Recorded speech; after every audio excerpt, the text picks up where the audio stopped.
Well, just name one positive thing, one happy thought before I move to the next thing. Give me one happy thought.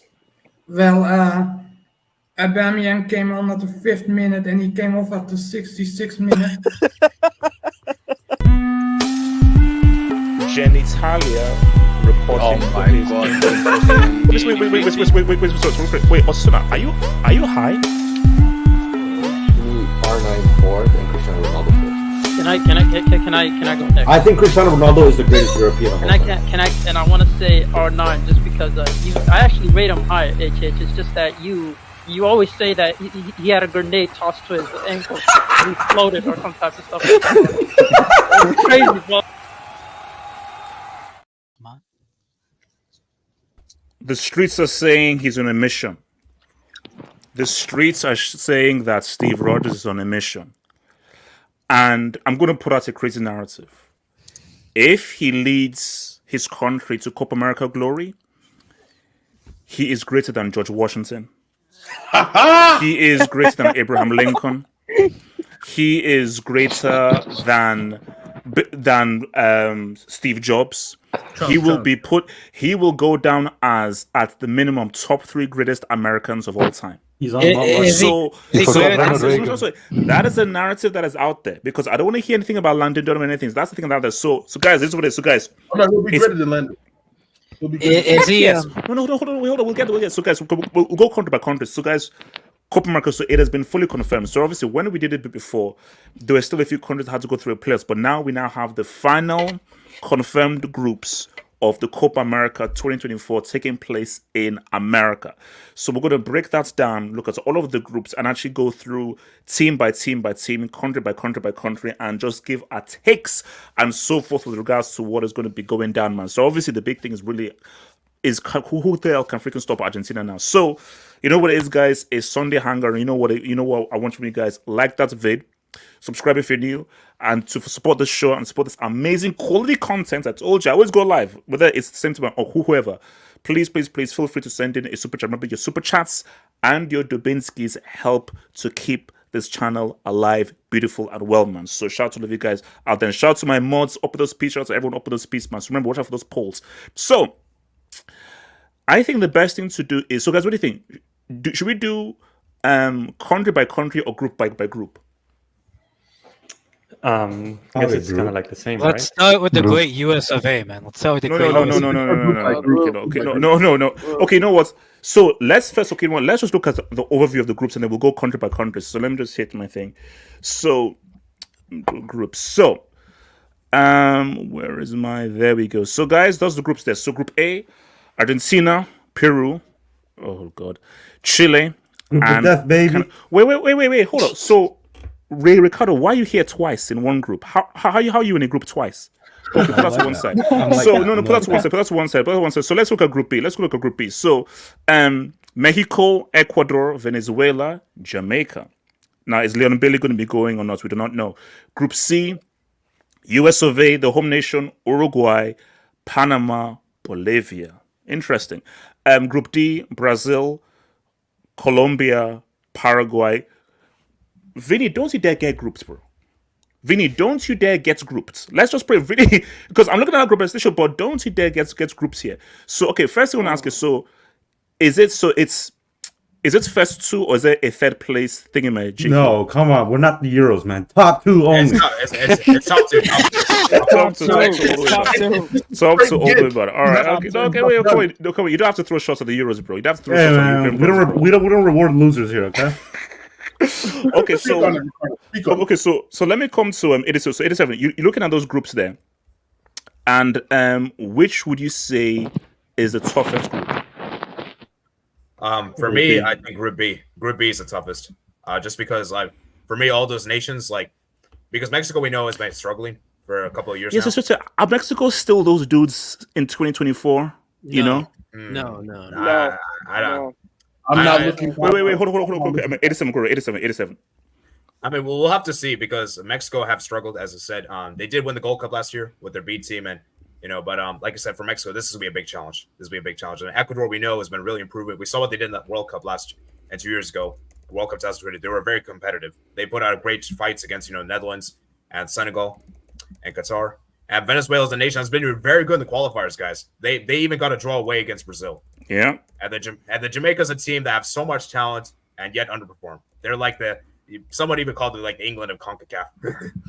So that's wild, bro. That's wild.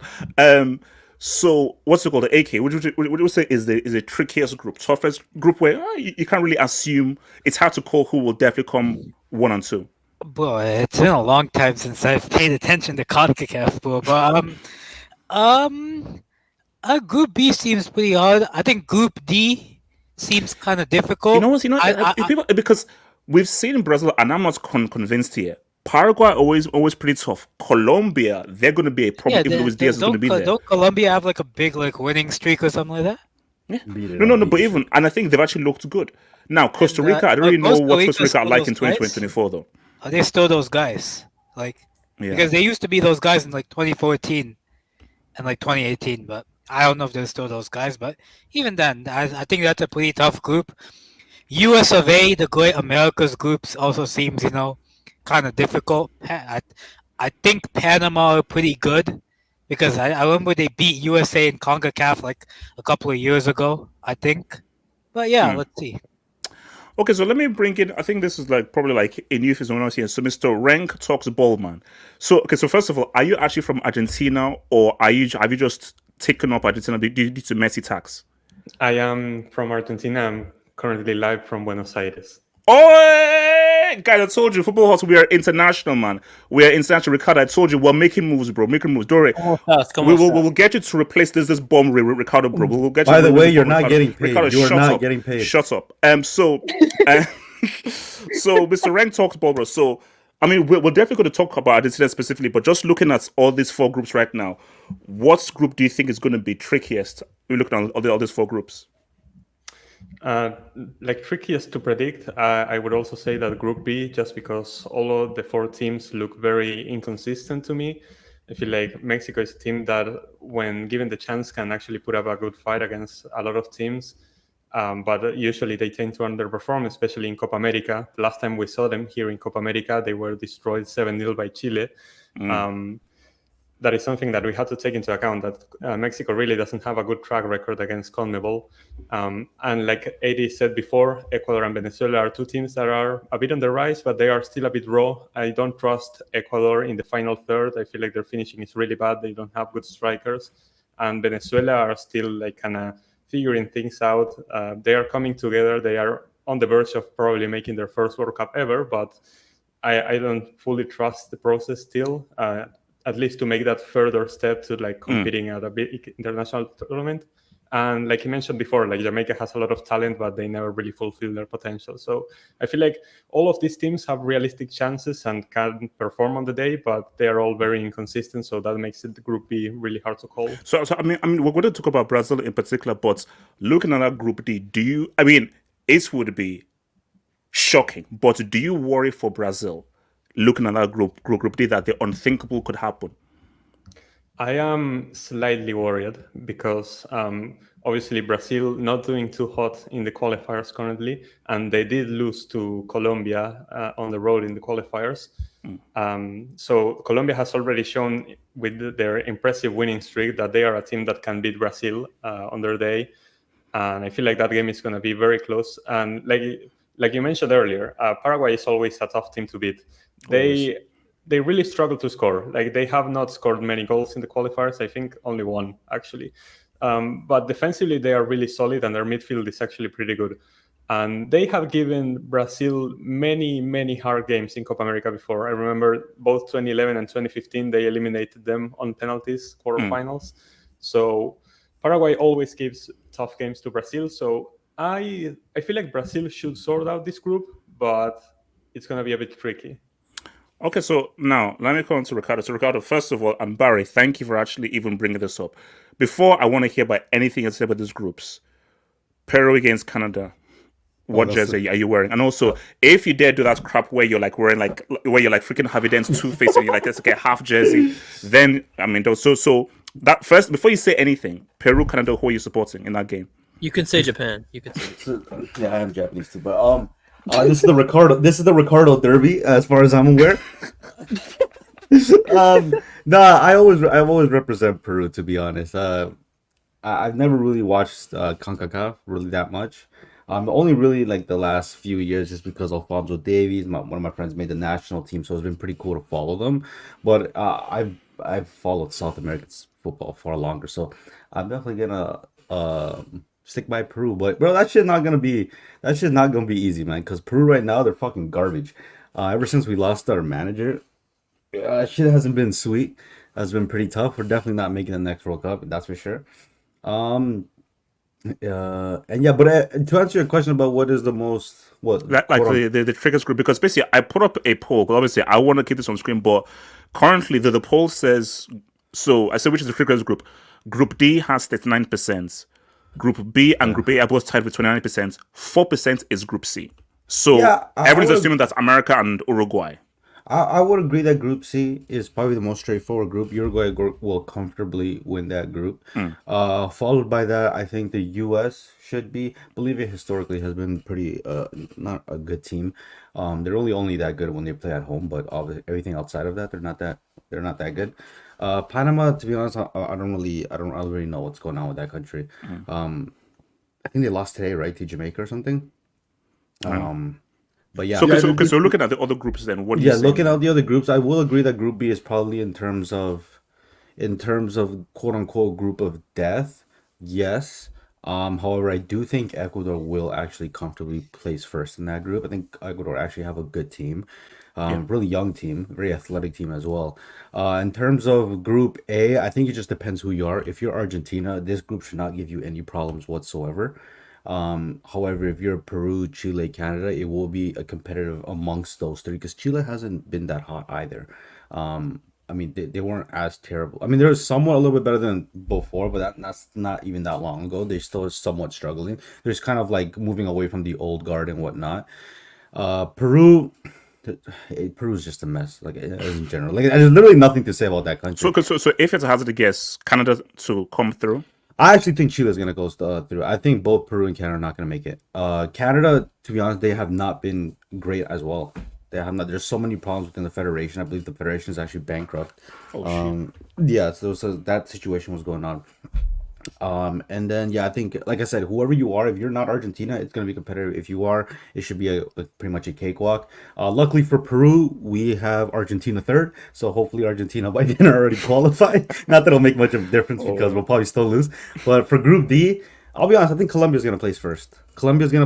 I think Brazil's going to comfortably come second. I don't really. So you don't think the unthinkable could happen?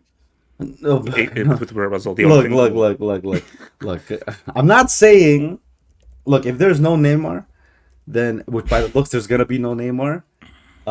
Let's just say that I'm rooting for that, okay? Because the Neymar slander is getting out of hand, in my opinion. But honestly, I do think, like, as much as we kind of, I know you kind of want that shit, because you know when shit like that happens, HH gets paid. You know, the big man gets paid, so he's low key rooting for that.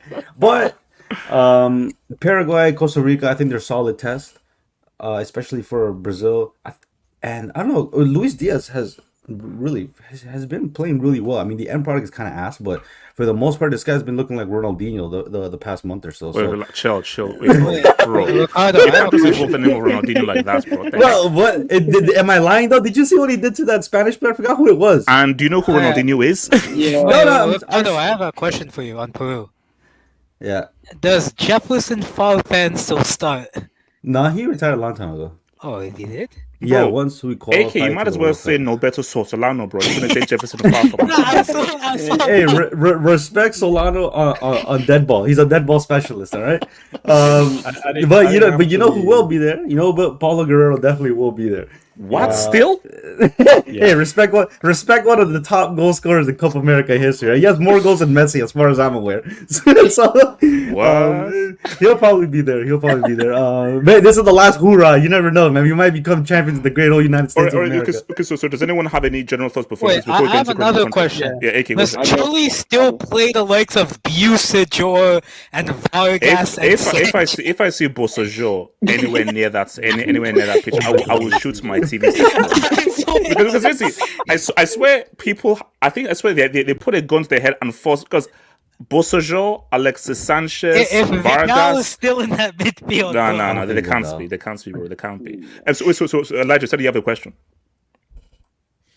So someone said they had a question. Yeah. No, I didn't say I have a question. I was trying to just follow up with the guys. Yeah, go for it, Elijah. Can I go out there? I have up to at least 5 narratives. Oh god. Obviously, I have the Cook. US narrative. I have the US narrative. Obviously, if my boy Pulley can get the job done, you know. No, because we're gonna have an America section, but I've already said already that if he leads them, I'm sorry, Abraham Lincoln needs to take a left, bro. Abraham Lincoln needs to take a left. And basically, they need to restructure that. What's it called? Mount Rushmore. They need to restructure that Mount Rushmore, bro. So, but then HH, I do also have my guy who's in the same group. I have the Darwizi narrative, HH. Stop. Elijah, stop. I dare you guys. Elijah, stop. No, hold on. Let me finish. Stop. Elijah, wait a minute. No, because Elijah, I've built a career and a narrative of this guy being a bomb. If I see Darwizi dropping a 2-piece in the Copa America final and lifting up that trophy, that ruins my entire narrative of this dude. You know what's crazy? That would affect Messi's legacy, by the way. Bro, that World Cup doesn't count anymore.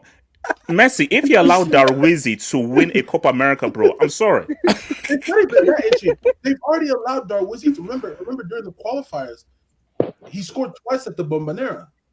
Not the same. That's already bad enough. But if Darwizi gets the job done, so I have those two, but then I do also have the Argentina narrative, obviously, because then the question is now, where do we put them in terms of successful international periods? Chill. Let it happen. Wait. Because I think the last team to do 3 dubs was Spain. Yeah. The last team to do 3 dubs was Spain. And they failed the Confederations. Just want to put that out there. That is true. Yep. But and then my last one, even though it's my 4th one, but I'm scared for Brazil, HH. What I saw, I don't know how to feel about that game. I'm not even going to lie to you. I might wear a half and half jersey. No, you can't do that. No. That's why I asked Ricardo. No. That's why I said no. You have to choose because it's either Liverpool or OSIC. Can you seek? Elijah, how are you going to choose a player over your country? Is that the Elijah Derby? The thing is, I've been a big fan of Darwin Núñez since he was at Almeria. But it's your country. That is true. The Brazil narrative is also kind of scary because the Brazil that played at Wembley is not the same Brazil we could see in New Jersey. I dare these guys to get grouped in a group that has Paraguay and Costa Rica. I'm sorry. Costa Rica, no disrespect to Costa Rica, but they barely qualified for the competition about 2 hours ago. Oh, wow. So I dare Brazil to get beat. Okay, Elijah, so let's start to go into some specifics now. So now let me hit my stream mic right now. So now it's a big thing. I don't want to definitely come first to rank talk sport with this. let's just be real. The favorites are Argentina. And already touched upon it. The last time a team did 3 dubs in a row, that was Spain. Euro 08, World Cup 2010, and Euro 2012, which was rude, the way they did that without a damn freaking striker. They're the clear favorites here, but it's always dangerous having that clear favorite tag. But, and I think Ricardo has alluded to this, Argentina not only have a good current team, they also have a very good future team. In my view, if everybody's fully fit and Messi is cooking, I don't see who can beat them. There's only one team who I think can actually stop them in a game, and that is Uruguay and maybe Colombia on their day. I think outside of Colombia and Uruguay, a fully fit Argentina with a fully fit and committed Messi firing on all cylinders, I just think that they're too strong. Because remember, previous Copa America, Colombia took them to penalties. And really, penalties is a lottery. And up until recently, Argentina were bad at penalties and look at penalties. So, and with penalties, there is no stronger team. It is always a lottery. So I do feel that as much as Argentina are favorites, as much as I expect them to win, as much as they're the strongest team, if let's say they face a Colombia or an Uruguay and it goes to penalties, I don't know who will win. It's literally a freaking toss-up, because in the penalties, anyone can say what's up. But I just feel that. But here's the thing, though. As much because everyone knows that they're favorites, but as much as say that they're favorites, they should win. I just think in tournament football, you can never assume. You can just never ever assume from. So let me come to Rank Talk Sport. So Rank Talk Sport, with regards to Argentina, do you feel that you guys are definitely heavily the favorites, and do you expect you guys to go back to back, or are you a bit worried and you need to be a bit more cautious? I wouldn't say heavily the favorites. I would say that we are still the number one favorite, but not by a long shot. I would say that our chances of going back to back are probably like around 20% or something like that. What? Like a decent amount chance, like 20% Argentina and like 80% anyone else. That's what I'm saying. Like it could be like 15% Uruguay and 15% Colombia. You know what I'm saying? It could be something like that. So like the chances of going back to back is actually really hard in a tournament like this. Anything can happen. You can have a bad day. Maybe in front of goal, you are not lucky. It hits the post and it goes out. You have those days. And I feel like the one thing that's worrying me for Argentina currently is our situation with our strikers, because it's been a long time since either Julian Alvarez or Lautaro Martinez has scored a goal with the national team. It has been a long while. And even though we've been playing like me-known nations in friendlies, and I don't think playing me-known nations in friendlies is a bad thing, because we won a World Cup and our preparation friendlies were like Honduras and Jamaica. Like it doesn't matter who you play ahead of the tournament if the team is good enough. But it shows me a worrying trend that we are not delivering for strikers enough. And most of our goals have come from midfielders, actually. In the last friendly, we had Lo Celso and Enzo Fernandez scoring, for example. So what I would be worried is how are we going to crack down these teams that are trying to bunker against us? Because now there's a target on our back. Everyone is going to try to beat us. Everyone is going to fully try hard against Argentina. And I feel like no game is going to be easy. Even though we should be heavily favorites in our group, I feel like we should top it comfortably because the teams are just not in a good form currently. Every game is going to be difficult for us, and anything can happen. I still think we are the number one favorites, but I'm not saying that I'm worried, but I don't think that we need to get overconfident or ahead of ourselves. But a quick question. Take it one by one. From in your point of view, do you, and again, you can answer truthfully or not, or you can choose not to answer. Do you still want Lautaro Martinez jailed or imprisoned? No. So you still stand behind Lautaro Martinez as a football player? And do you think that he deserves that? So do you still have faith that he can still become a top player, Lautaro Martinez? I think that he is a top player. You just have to look at the top goal scorers of the Serie A and you have your answer. I feel like he is a top player. But for the national team, it's been a pretty much a struggle. It's in his head at this point. I feel like it's in his head at this point. Whenever he gets a goal, even if it's crappy or whatever, when he gets his confidence back, I'm confident that he can do well for the national team. Currently, it feels like we saw at the World Cup that it's a struggle in his head, because at the World Cup, he missed chances that he would never miss. So I think that he just kind of needs to get that confidence back, and hopefully it happens in the friendlies ahead of the Copa America. We're going to play Ecuador and Guatemala, I think, just before the Copa America. Hopefully it happens then, and we don't have to wait until the actual tournament for him to score. But I still stand by him, even though I feel like we should probably still start Julian Alvarez at the number 9. Let me bring in Hokage. So Hokage, what's your view on Argentina? Do you think that they are the clear favorites and they should win? Hokage. Yeah. Man, I don't know, because, bro, like you said, having that clear favorites target on your back, it's different. It's different. It's a different level of pressure. It's a different level of expectation. So honestly, they are the clear favorites. I think the only team that comes close is Uruguay. And to be honest, for me, I wasn't even paying attention to Uruguay until their recent bump in form. Before the World Cup, this Uruguay team was losing to teams like Iran. You know what I mean? So it wasn't until recently this Uruguay team started playing well. So just based on that, this Uruguay team, there's no way they are more. There's no way they work better as a team in such a short period of time more than this Argentina team. This Argentina team, basically same core, similar players to the 2021 Copa America team. Obviously, Enzo and Julian Alvarez have broke into the team and were huge players, huge aspects of the World Cup win. But yeah, I just don't like. The only thing I see is, I don't know. So wait, Uruguay's in Group C, Argentina's in Group A. So if Argentina get first and Uruguay get first, they won't play each other. They can't play each other. I think they can only meet in the final. No, it doesn't really matter. The 1 and 2s of Group A and B face off each other, and then C and D face off each other. Okay, so Okay, so either way, they can't play Uruguay or Brazil until the final, right? Yeah. But then, bro, I think they're shoo-in for the final, man. Come on. And then when it gets to that, a final is a final 50-50. If it's Uruguay, if it's Brazil, if it's Colombia, then it's just like any other final. Anyone could win on any given day when it comes to a final. So, bro, honestly, anything less than a final for Argentina, for me, as an outsider, I'd see it as a failure. Because really, bro, what's your competition on the other side of the bracket? Yeah. Especially when you're World Cup winners.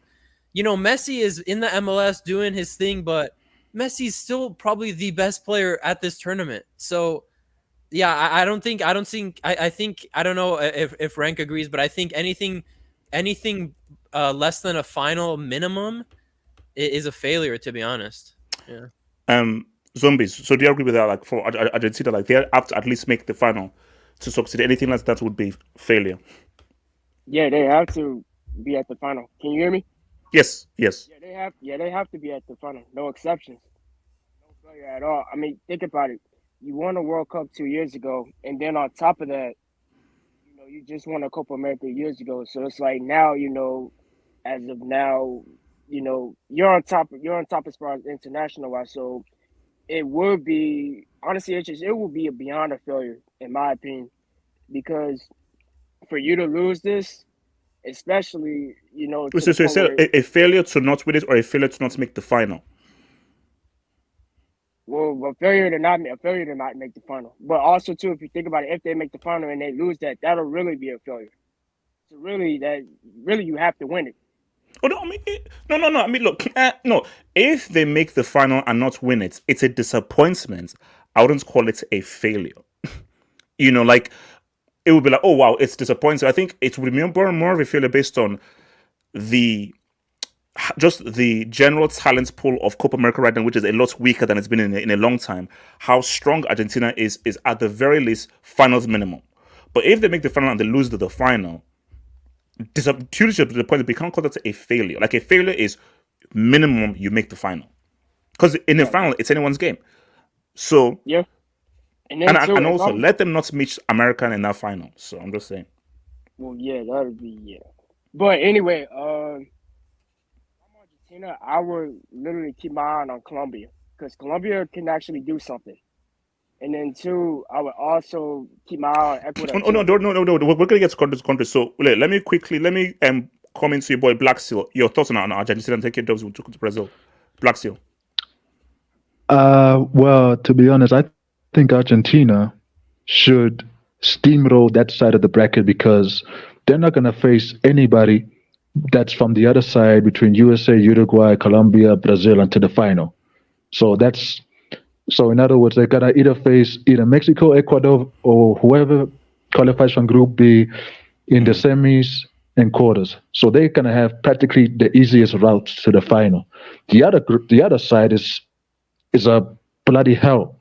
So they should, in my opinion, make it to the final. If they don't, I would be in disbelief. I mean, it would be just shocking. But you know, this stuff is like, and that's the bit about tournament football. You just never know. Like, remember tournament football, like, it just takes one bad day. One bad day and you're out.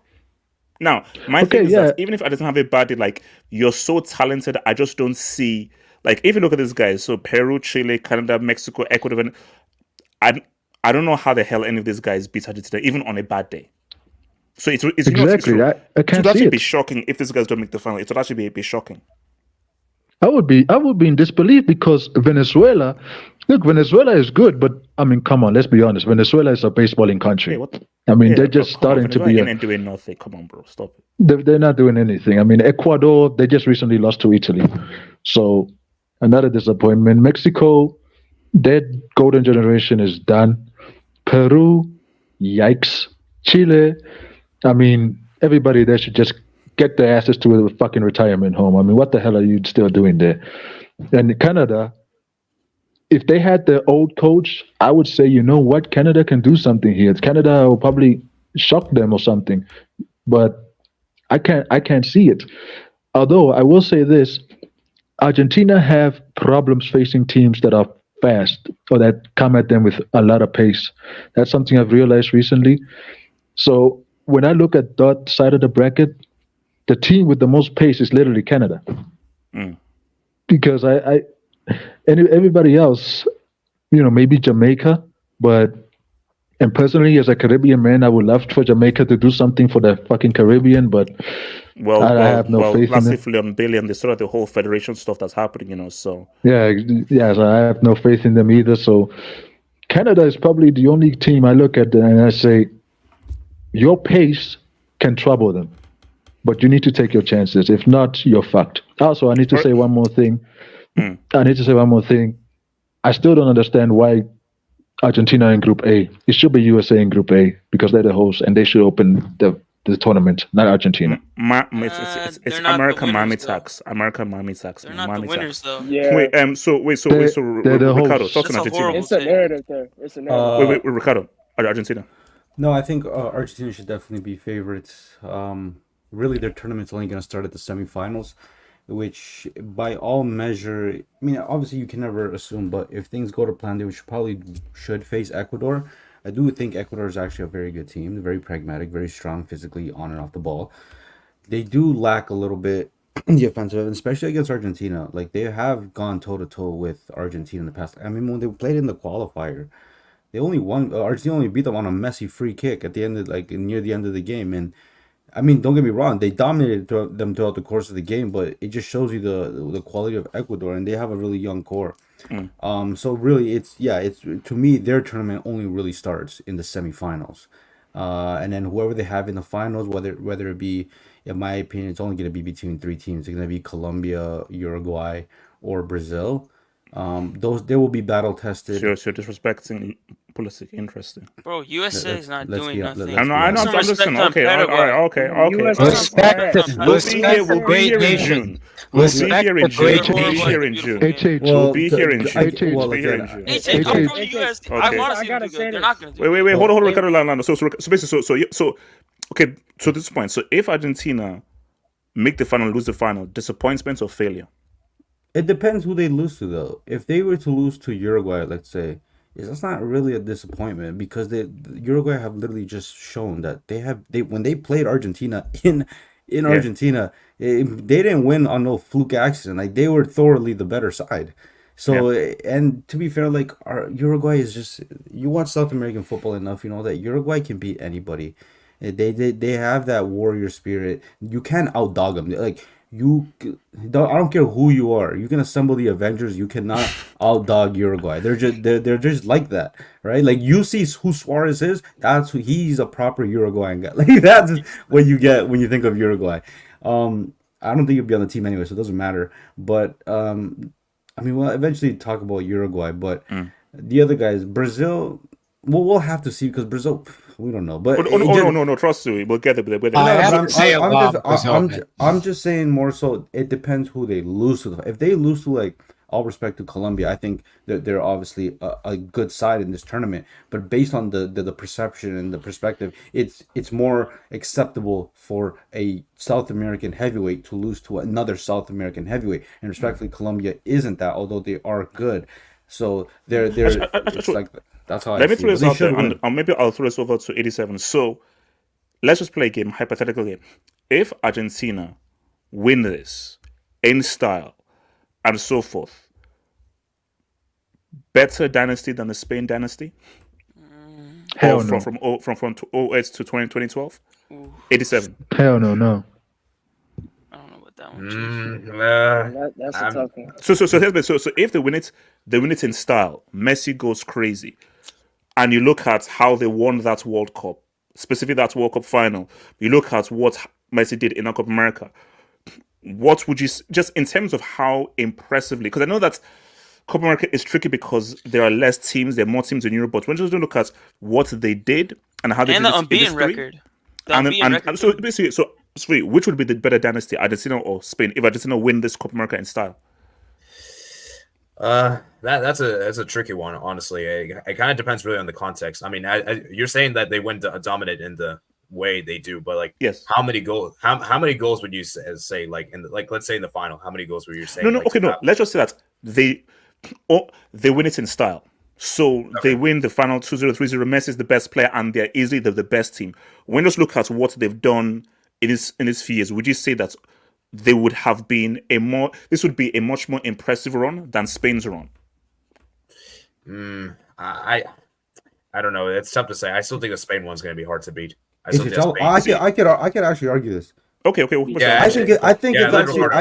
I think it's actually more of a conversation. I know. Look, a lot of the times we're glorifying based on nostalgia what the Spain team accomplished. And they accomplished great things. Don't get me wrong, but let's not try to act like in that time. I don't know how old some of you guys were, but I was old enough to understand. A lot of people said Spain were really boring. I was just about to say that. I was just about to make that boring. Point. And to be fair, it's easy for me. I'll give them 2012. That's always true. in 2010, those guys were freaking boring. But I'll give them 2012. Now look, 2012. I think it's because the way they peaked on that dynasty, which is the 2012 team, which they played spectacular. They dominated, especially in that final against Italy. That was their peak moment, right? To be honest, I think Argentina's peak moment was the World Cup.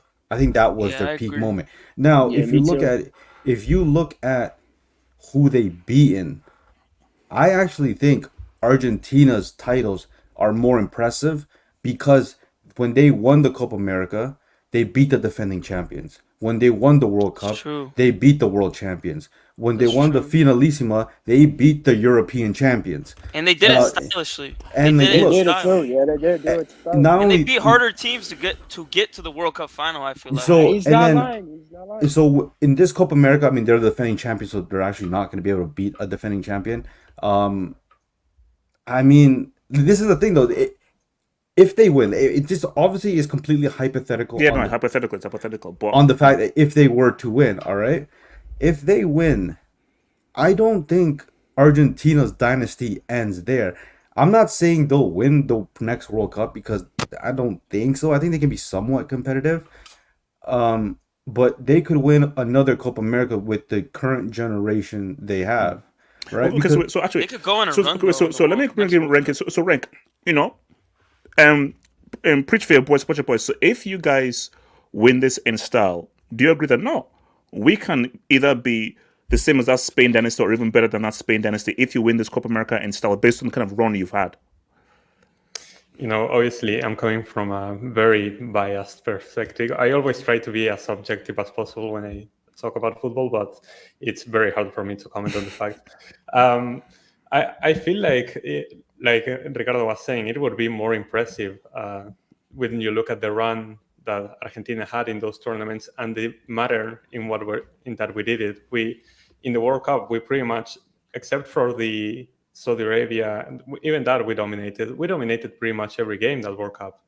Like France didn't have a single shot until the 70th minute in that final. They were nowhere to be seen. There was only one team on the pitch that final until Mbappe decided to show up. So not bad for real. I feel like what Argentina would be doing would be even more impressive when you look at the context. We were coming from the complete dumpster fire that was 2018 under Sampaoli, and we come with an interim manager who no one knows about, like Scaloni. And when you look at the team that Argentina has, obviously they are all fantastic players, but when you compare it to the Spain squad, like if you were to make a combined 11, I feel like very few players from Argentina actually make that 11. But the cohesive unit that Scaloni has created is even more impressive than that Spanish team, even when all the individual talent that Spain had. And that is the merit of Scaloni and his genius, that he managed to create a team around Messi like no other coach managed to do before. With all the experience that we had and with all the great players we had, nobody created a team around Messi like Scaloni did. And just I know the style of play, the gegenpressing, the counter-attacking, this Argentina team has everything, has played every single style. I was gonna mention that. I was gonna mention that this Argentina team, on a tactical point of view, is far more flexible than that Spanish team was. That Spanish team, if somebody could contest with them, they had no plan B. And also, the point is that no one could contest with them. But they did, because what happened because if you look at that World Cup, what were the teams that gave Spain the biggest difficulty? Chile and Paraguay. Because look at that World Cup, the teams are defining, and I always said to myself that, because you know what, styles make fights. Germany, they ran through them. Argentina in 2010 would have given Spain a very difficult game, because stylistically that was something that would have really scored Spain issues. I know insults Maradona only once I get it, but let's say if you compare this Argentina team now, you do know that Argentina packed Spain after that World Cup. They did. They fucking smoked them like 4-1 or something like that. So rank, go for it, rank. Yeah, I was going to mention that. Like Ricardo was saying, we played Spain after the World Cup and we smoked them 4-1. Messi scored a brace. So like, stylistically, of course. Let's not forget the big USA also packed them in the Confederations Cup. I'm just saying, like, there's a lot of nostalgia when it comes to the Spanish national team. I think because I just feel like, I feel like when you look at that Spain team, look, they were amazing for the dominance that they had. And they were amazing. And the players. And the players as well. But I always thought, because I remember watching it closely, and I said to myself that these guys can get beat. It's just that the teams they're facing specifically, I think that Spain team had Europe on lock. I just felt that if that Spain team had faced a Brazil or an Argentina, seeing how many issues they had with South American sides, stylistically, a South American side that's more physical, more direct, doesn't need to keep possession of the ball and plays a lot faster. Well, we saw that. We literally saw that. We literally saw that in the 2013 Confederations. Brazil fucking smoked Spain. Like, and the World Cup final. Remember that Dutch team was 11 thugs. Yes. They played like a South End, bro. If my bald goat Robin didn't miss his chance, they would have been World Cup winners. So it really was. No. But see, now we're having this comment because I think we started this conversation that no, Spain went. But when you just think about, for me, like when you just think about it, because I was gonna say that the better dynasty, that Spain were better, but I think that what Argentina did is much more impressive because there's much more dud and doy in what Argentina have done, specifically in terms of beating Brazil in Brazil with Neymar and beating France, the defending champions, in the World Cup final. So what Argentina did is impressive. But let's just put that to our side. This Argentina team, 2012 Spain against that World Cup Argentina team, you've got a game. Because as good as that Spain team has, that Argentina team has a Messi and have a style of a play that I think that can cause that Spain team issues. So I think we'd actually have a game. You know? I agree with you, HH. I also think, though, I think when it comes to Argentina, obviously we're predicting, right? We don't know if they're going to win it yet or not. It's highly likely that they will, but they could even do something. I mean, I don't think they'll win it because it's hard. It's hard to go back to back, but they could do something in 2026. But Also, to add to your point about Spain like struggling against South American teams, I think with Spain they struggle. I don't know why, but maybe they just struggle against because they even recently just lost to Colombia. I think what it is like what you said, the physicality. But something you also didn't say is that the technicality of South American teams, like even the lowest of low, they are pretty technical at times. Like the players are really good with their feet, similar to a Spain, and it's just a little different. Whereas a lot of teams in Europe might play the opposite. Like an old Germany team may have been just far different. More direct, more about pace and power. But I mean, now Germany's completely different. But I get what you're saying. I get what you're saying. All right. I think it's definitely an argument, though. Wait, let me quickly hit this debate. So, Wing, bow wow wow. That's okay. All right. That's your AVI. What the fuck? Bradford. If Mexico don't make it out the group, I get deported.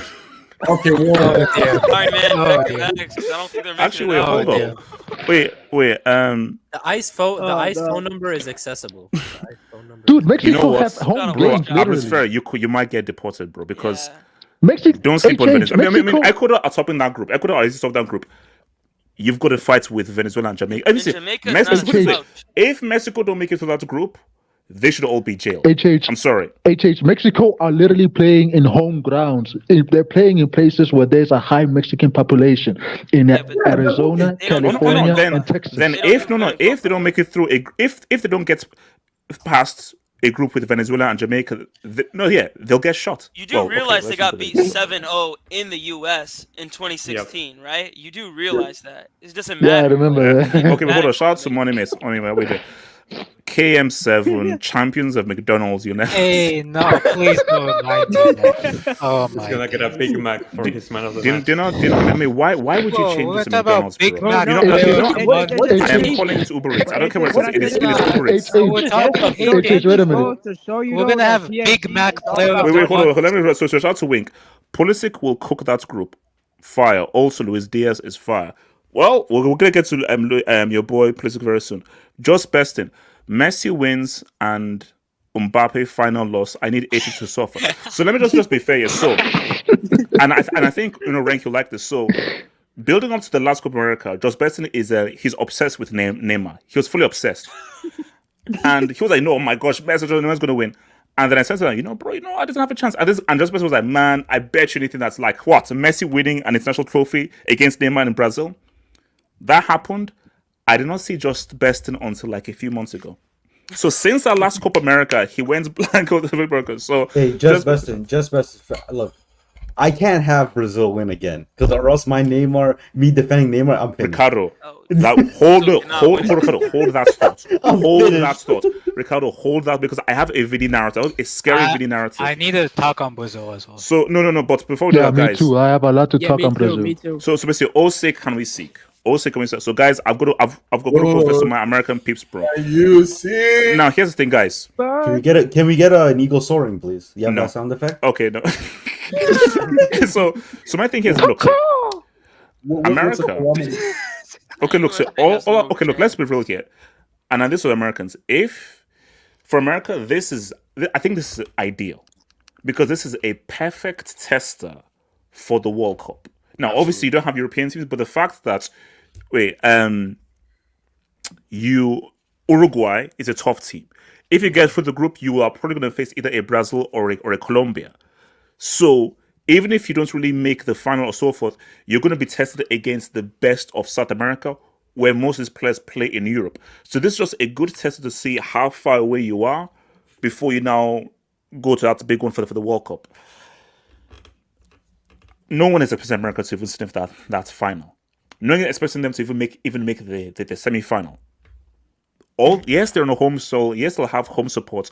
But football is football. Quality is quality, and technicality is technicality. Wait, who? That better not be Haji Rights, bro. Hold up. Donovan. That's Donovan. Speaking of your boy lad. No, speaking of your lad. So this is my narrative though. So I'm going to come to Elijah with this. So America winning this Copa America with Argentina, Brazil, and Colombia. This would be America's greatest achievement in football by far. by far. It's bigger than the World Cup. It's bigger than the World Cup. But wait, what? They will steal. They will steal a star from the Argentina. So Pulisic, if you want to get your name carved into Mount Rushmore, I don't know how you're going to do it. If you lead USMNT to Copa America victory, hands down, not only will you be the greatest American football player ever, you'll be one of the greatest Americans in history. And if that happens, should be a petition to take out one of those bombs from the Mount Rushmore and carve his face into Mount Rushmore in there. So choose one. Basically, guys, choose one. One of those bombs is getting removed and being replaced by Pulisic up in that piece. Sorry, but it ain't gonna happen. It ain't gonna happen. Okay, hold on. So let me. It ain't gonna happen. Wait, hold on. Let me go to Elijah. Really speak, can America and USMNT do the impossible? Dang, rank. I have a photo I took with Landon Donovan back in 2018. I'm trying to find it to check. Oh my god! wait, guys, why are we ranking Landon Donovan, bro? Hold on, did it? We have to push a narrative here. Yeah, we're trying to push a narrative here. So here's my thing. If you look at how the path is quarterfinal, semi, and final, I'm okay if the U.S. makes the semi and finishes third. That's fantastic, honestly, because it's doable. Yeah. Making the final would be because most likely that semi is going to be against Brazil. We assume. Or you're playing Uruguay or Brazil again. Actually, no. Oh, actually, no. Wait, hold up. Actually, yeah, no. Okay, you see, this is weird now. So, if you come second, it's Brazil, and Brazil come first. That means you're facing Brazil, or Colombia, It depends on what happens in group D. But yeah, you see, put it this way: if let's say you come second, and Brazil win the group, and you beat Brazil, bro, that's already a dub. So even if you lose a bit, if somehow Brazil don't make a semi-final because they lost to Pulisic and Berhalter, wow. But there's no way that gym teacher. Wait, hold on. Elijah. The gym teacher. No, seriously, no. I'm not gonna lie. Antonio's right. I've been saying this since that Netherlands game in the round of 16. The guy's gotta go, man. This US team has so much potential. Respect Gregory. Hold on, bro. Mute your mic. Gregory's ass. No. This may sound crazy. But when you really deep it, if you know America, like if you deep your research in American football, it makes sense to compare someone like I look at Berhalter as an American Southgate. I do too. Because the guy, Elijah's 100% right. He has his favorites. Right. He plays the same terroristic style of play. If you have a player like Balogun, terrorist is crazy. Or it's true though, Ricardo. True. It's true. Like if you have players like Balogun, Tim Weah, Gio Reyna, and you can't really use them properly, that's crazy. That doesn't make sense. Because I'm sorry, like anybody with half a brain knows that Jirena is literally one of your most talented players. Yeah. So you've got to find a way to fit him in. And that's why I'm in the Jesse. Me personally, I'm in the Jesse Marsh camp. That's me. Same here. Thank you. Hallelujah. So ass. Wait, what do you mean? He's so ass. Oh, no. Wait. Just, bro, between Jesse Marsh and that Baumhalter, of course you take Jesse Marsh over Baumhalter. You're acting like Jesse Marsh is a revolutionary coach. No. AK. No. AK. It's called. I beg going to choose this. I said that you gave it. No, if you could choose anybody, then of course you could do better than Jesse Marsh. But if it's between Jesse Marsh and Baumhalter, you choose a guy who's actually coached in Europe and actually has way better experience than this bomb. US pay like millions of dollars to their like coach. Can't you find someone? You can find someone better than Jesse Marsh. Seriously. Yeah, but when they fired Berhalter the first time, right? They did. The U.S. Federation was like, okay, we're gonna do our own like coach search and everything. These guys paid $2.5 million to a sporting some industry that helps with job hiring. They went back and hired Berhalter. That's exactly what they did. They were like, let's get Berhalter. That's exactly what they did. I can't. That's why I've been really pushing the Marsh thing. But I think either way, the US, even tonight when they play Mexico, if they win, it's not because of Berhalter. It's in spite of Berhalter. Exactly. The US's success is not because of Berhalter. It's because of the players. These guys actually the US has decent players, which is actually something shocking to say because we haven't been able to say that since missing out the World Cup in 2018. If the US makes a semi, it's a W. If the US makes a final, it's a miracle. If you win it, HH, you might have to ban me. If they win it, that's like 1% chance. No, bro.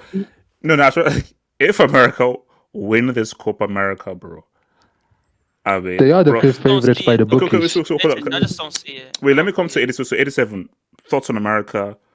What should realistic expectations be since this is a primer for the World Cup? It's going to be difficult because, as Elijah put it out there, this USA team is pretty talented. We have a lot of talented players, you know. I really like the midfield. Yunus Musa, Tao Adams, Weston McKennie. It's a really solid midfield. And the problem with this USA team is that we have two main problems. We don't have a clinical striker. We don't really have someone that is clinical up front. You know, we're now starting Haji Wright, who just scored a brace against Jamaica after he was terrible in the World Cup. Yeah, horrible. So, and another problem is the tactics. Every single time I've seen United States play, we do the same exact thing. We push our fullback so high up the pitch, and we try to play our crossing tactics, and it's just not really effective most of the time. And a lot of time we only win the game because we just have better players, you know. And the thing for United States, we haven't really beaten a nation we're not supposed to beat. You know, people are gonna say, "Oh, we got a draw against England. We didn't win the game though. We only tied." Yes, yeah. And Southgate tweaked that game. Southgate had horrible tactics. So basically, so what would be successful for you? Like, okay, you know what? This is success based on players, the issue and everything. What would be success for you? Semis, quarters, final? For me, like getting past the group stage isn't successful. That's just doing the bare minimum. I don't think it would be a success. Like it would be a minimum, and that's what the U.S. Federation is hoping for. We do the bare minimum, right? For me, it's making the semis. I think if we can make the semifinals of the Copa America, because then at that point we would have to beat either Brazil or Colombia. Yeah, we know Brazil is bad right now, but I would imagine Brazil will be better in the Copa America, and we know how good Colombia is right now. You know. So I think if we can make the semifinals, for me, that would be a success. You know, I think for me, yeah, that makes sense. I think if America make the semis, that's a success because you beat somebody. Because like, come on, bro. I mean, like with all due disrespect, Panama and Bolivia. Come on, that's yeah.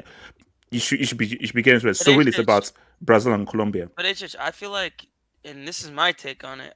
I feel like if they get to the quarters and they go out to a Brazil or Colombia, I don't think that's that bad. USA don't play that many good teams. They play the same pretty mediocre CONCACAF teams over and over.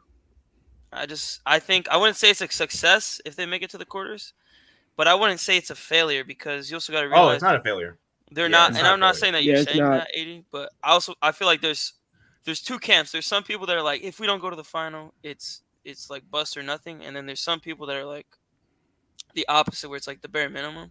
I think if they give a good game to a Brazil or a Colombia, I think that's a good showing. I think that's how you have to look at it because this team, I'm going to be honest, if they're not careful, I mean, they could get demolished by some of the better teams of CONMEBOL because this guy, like Elijah was saying, Berhalter, man, he's a fraud. I don't know how he's still coach. He's horrible. His tactics are awful.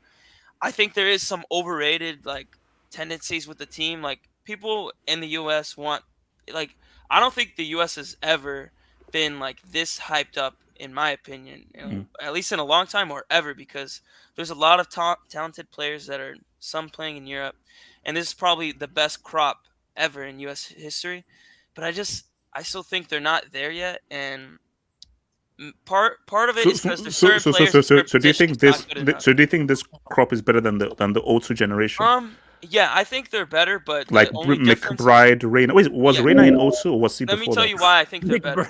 McBride. Okay, no. Hokage, nuke to your head. Haji Wright or McBride? Nuke to your head. The MLS players back then wore World War II artillery as shin guards back then, bro. Let's stop this. It's just this team's But they by made a far World Cup better. quarterfinal, though. They made a World Cup quarterfinal. I'll give them that. Well, but that's what I'm about to get to. Okay, you still did have I told you, a nuke to your head, Haji Wright or McBride. Remember, McBride played in the Premier League and did decently in the Premier League. It's I do not know what a Haji Wright is. No, Donovan. I choose say Donovan. He's leading Coventry to the FA Cup, man. So Badani. It's not to say that the old team was horrible. I mean, they have a lot of players who are nowhere near the quality of this team. I think the difference is the other team was probably more united, and had more of a little bit of grit to them that I think this team lacks. I think what this team lacks is they got the quality in some aspects. So guys, don't be cowards. They lack stuff. So the 15% who voted all the way baby let's go of USA making the final. I need you to put your hands up in the chat. Those that voted for all the way baby, I need to put your hands in the chat. So don't be cowards. So continue, continue. There's no way that you could actually think that because I'm sorry. I mean, have faith in your team. You gotta be delusional. Antonio, there you go. Elijah has put his hand up there. And Antonio, someone puts a Greek person, Zeus or Socrates or Plato, puts money on Greece in 04. Yeah, but someone said, F it. I'm putting money, and now they're extremely rich. Different. Like, okay, here's the difference. USA don't consistently compete in the Copa America. I even think the lower teams, you're German. A Chile would cause USA so many problems. I'm sorry. You're not even ready for that one. Chile, Paraguay, man, I think they would even cause USA problems. USA's just not that good, in my opinion, with this coach. And yes, they have the players, but I think, in my opinion, it's looking kind of dark out here because I just think they're gonna underachieve. They're gonna misuse the crop of players they have. They play horrible football. They don't play competitive teams enough. It just, to me, seems like they're gonna have a bad tournament. That's my take. So I'm can I finish? Okay. So 87 and then AK 87.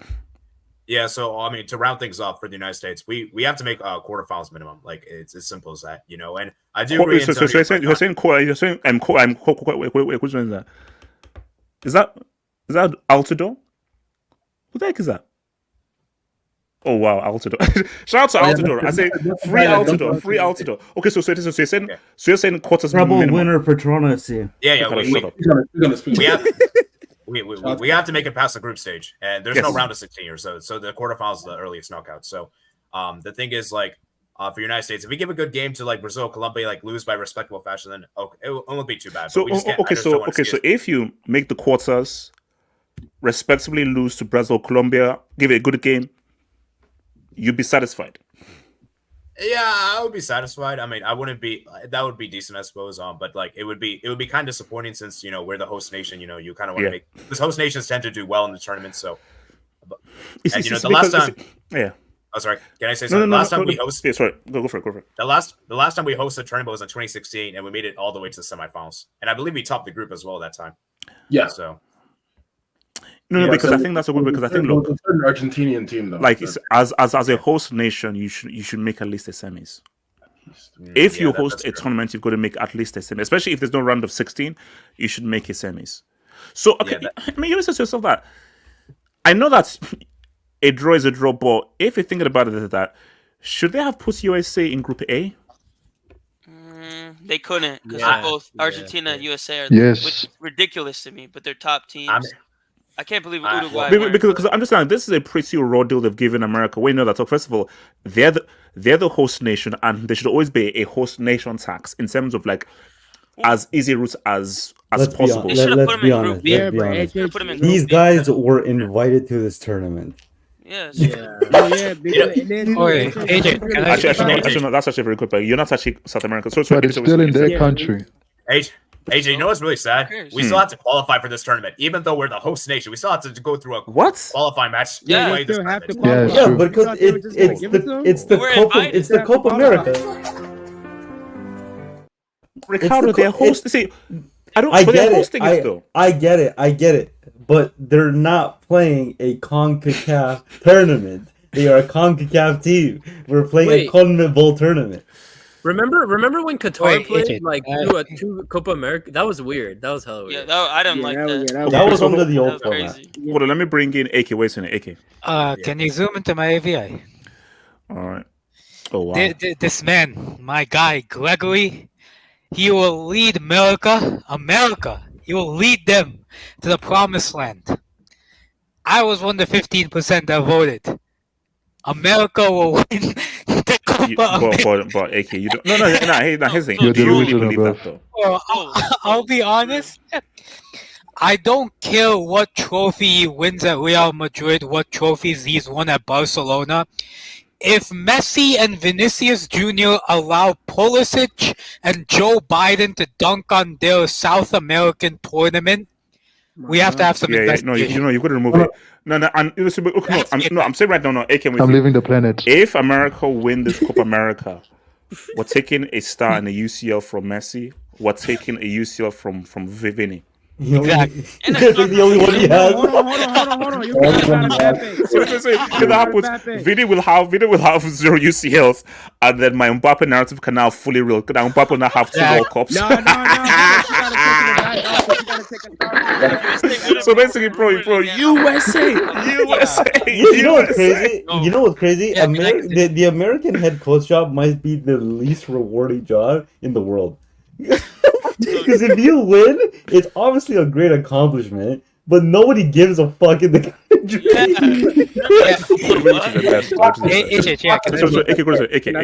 Yeah, but on a real though, I think for me, the United States they have some talented players. I think a few of them are somewhat overhyped. Like for example, following Balogun. I've watched. Apparently he was supposed to be this big striker for America. I've watched him in Liga, and I'll be real, he's a one-season wonder, bro. He's mid. I think that last season he had, it was just like a great season. He's been pretty bang average this season for Monaco. I think they have some talented players. I think Musa is quite talented. I think I like Tyler Adams. I like that Johnny kid that plays for Betis. I think he's pretty good. But I think America could, they could do something like get to the quarters. But I don't believe in, number one, the coach to get these players playing properly. And I also don't believe that these players are clutch enough to, win games on their own. Like, as much as like Pulisic has done well for AC Milan, like I'm not gonna stand there and say like Pulisic is a match winner at the highest level in the Copa America. So I think they have a good team that can get to the quarters around, which I'd say is par on course for them. But I don't think they'll get any further than that. So Zombies, real quick before we move to Brazil, real quick. Man, if I'm US right now, me personally, semis will be your max. Me personally, because think about it, you're hosting it, and then it's like, so you have a lot riding on this. Now I get it, the coach, is somewhat decent, but you also have quality players. You have McKinney, you got Pulisic, and then also too, keep in mind you got Des too. Because I'll be honest, I've seen what Des can do at PSV. He's actually really good as far as defense. But nah, bro. There's a reason why he's not playing at Barcelona. What would success be for you in this tournament? What would success be for you, America? Semis, quarters. Me? Semis. Semis. Yeah, it has to be semis. Me personally, if you make it to the semis, and if you happen to get knocked out by the semis, I'll put it like this: you at least accomplished something that was way hard. Because think about it, you had to go through Chile, you had to go through Ecuador, and you have to go through Colombia. Pretty much, you have to go through other clubs that you haven't. Uruguay, Colombia, and Brazil on that side. Yeah. Well, yeah, but pretty much you have to go through other clubs that you normally don't face, and to me, if you beat those clubs, that's like a huge achievement for you. So I'd say semis. Hey, can I speak on this quickly? Okay, real quick. No, it's just look. I get America, the media capital of the world. So there's a lot of PR going on right now. I'm hearing a lot like the most talented squad. This is obviously all relative because okay, they are by their standard, yes, they are Low more standard. more talented than in their nation's history. That's a fair assessment. Yeah. But I'm looking at their talent. I don't think this group is even better than Ecuador's group. No, they're not. Not even. No, they're not. Not even. So it's like I get like I know it's all fucking fun and shit, like the hypotheticals about if USA was to win a Copa America or whatever, it'd be insane. But I just don't see them doing the moment they have to face either Brazil or Colombia. I'm telling you, They getting packed up. First of all, Endrick is gonna we're gonna see Pele picks, black and white picks from Endrick. he's gonna Endrick alone will surpass Vini's goal count for Brazil. I agree. Wait, hold on. Don't Vini. Colombia. Luis Diaz. No. James Rodriguez might revive his career. Ricardo, don't bring his No, I'm not. I'll I'm saying James Rodriguez will revive his whole career. Luis Diaz. You're saying all this stuff right now. Don't let America. No, Ricardo, they're not gonna win, bro. I am with you, Ricardo. I am with you because the rest is that this is all fun and games, though. But I expect Brazil and Colombia to decimate America because I think that Ricardo, I have a question. Because it doesn't. Because basically, I put it to the points where that stadium might be half full after 50 minutes. As in, guys have now gone down to now watch like the NFL, NBA game. But all I'm saying though is that I expect this to happen, Ricardo. If by some crazy miracle, somehow miraculously, these guys beat a Colombia, let alone a Brazil. Man, Okay, look. If the I have a question. What's your question? Yeah. What are we saying about Luis Diaz's dad if Colombia dunks on the US? Oh god. No. Meme alert. No. What is different? That's if Colombia win. If Colombia win, he's going to turn into an angel and levitate. So that's if he wins.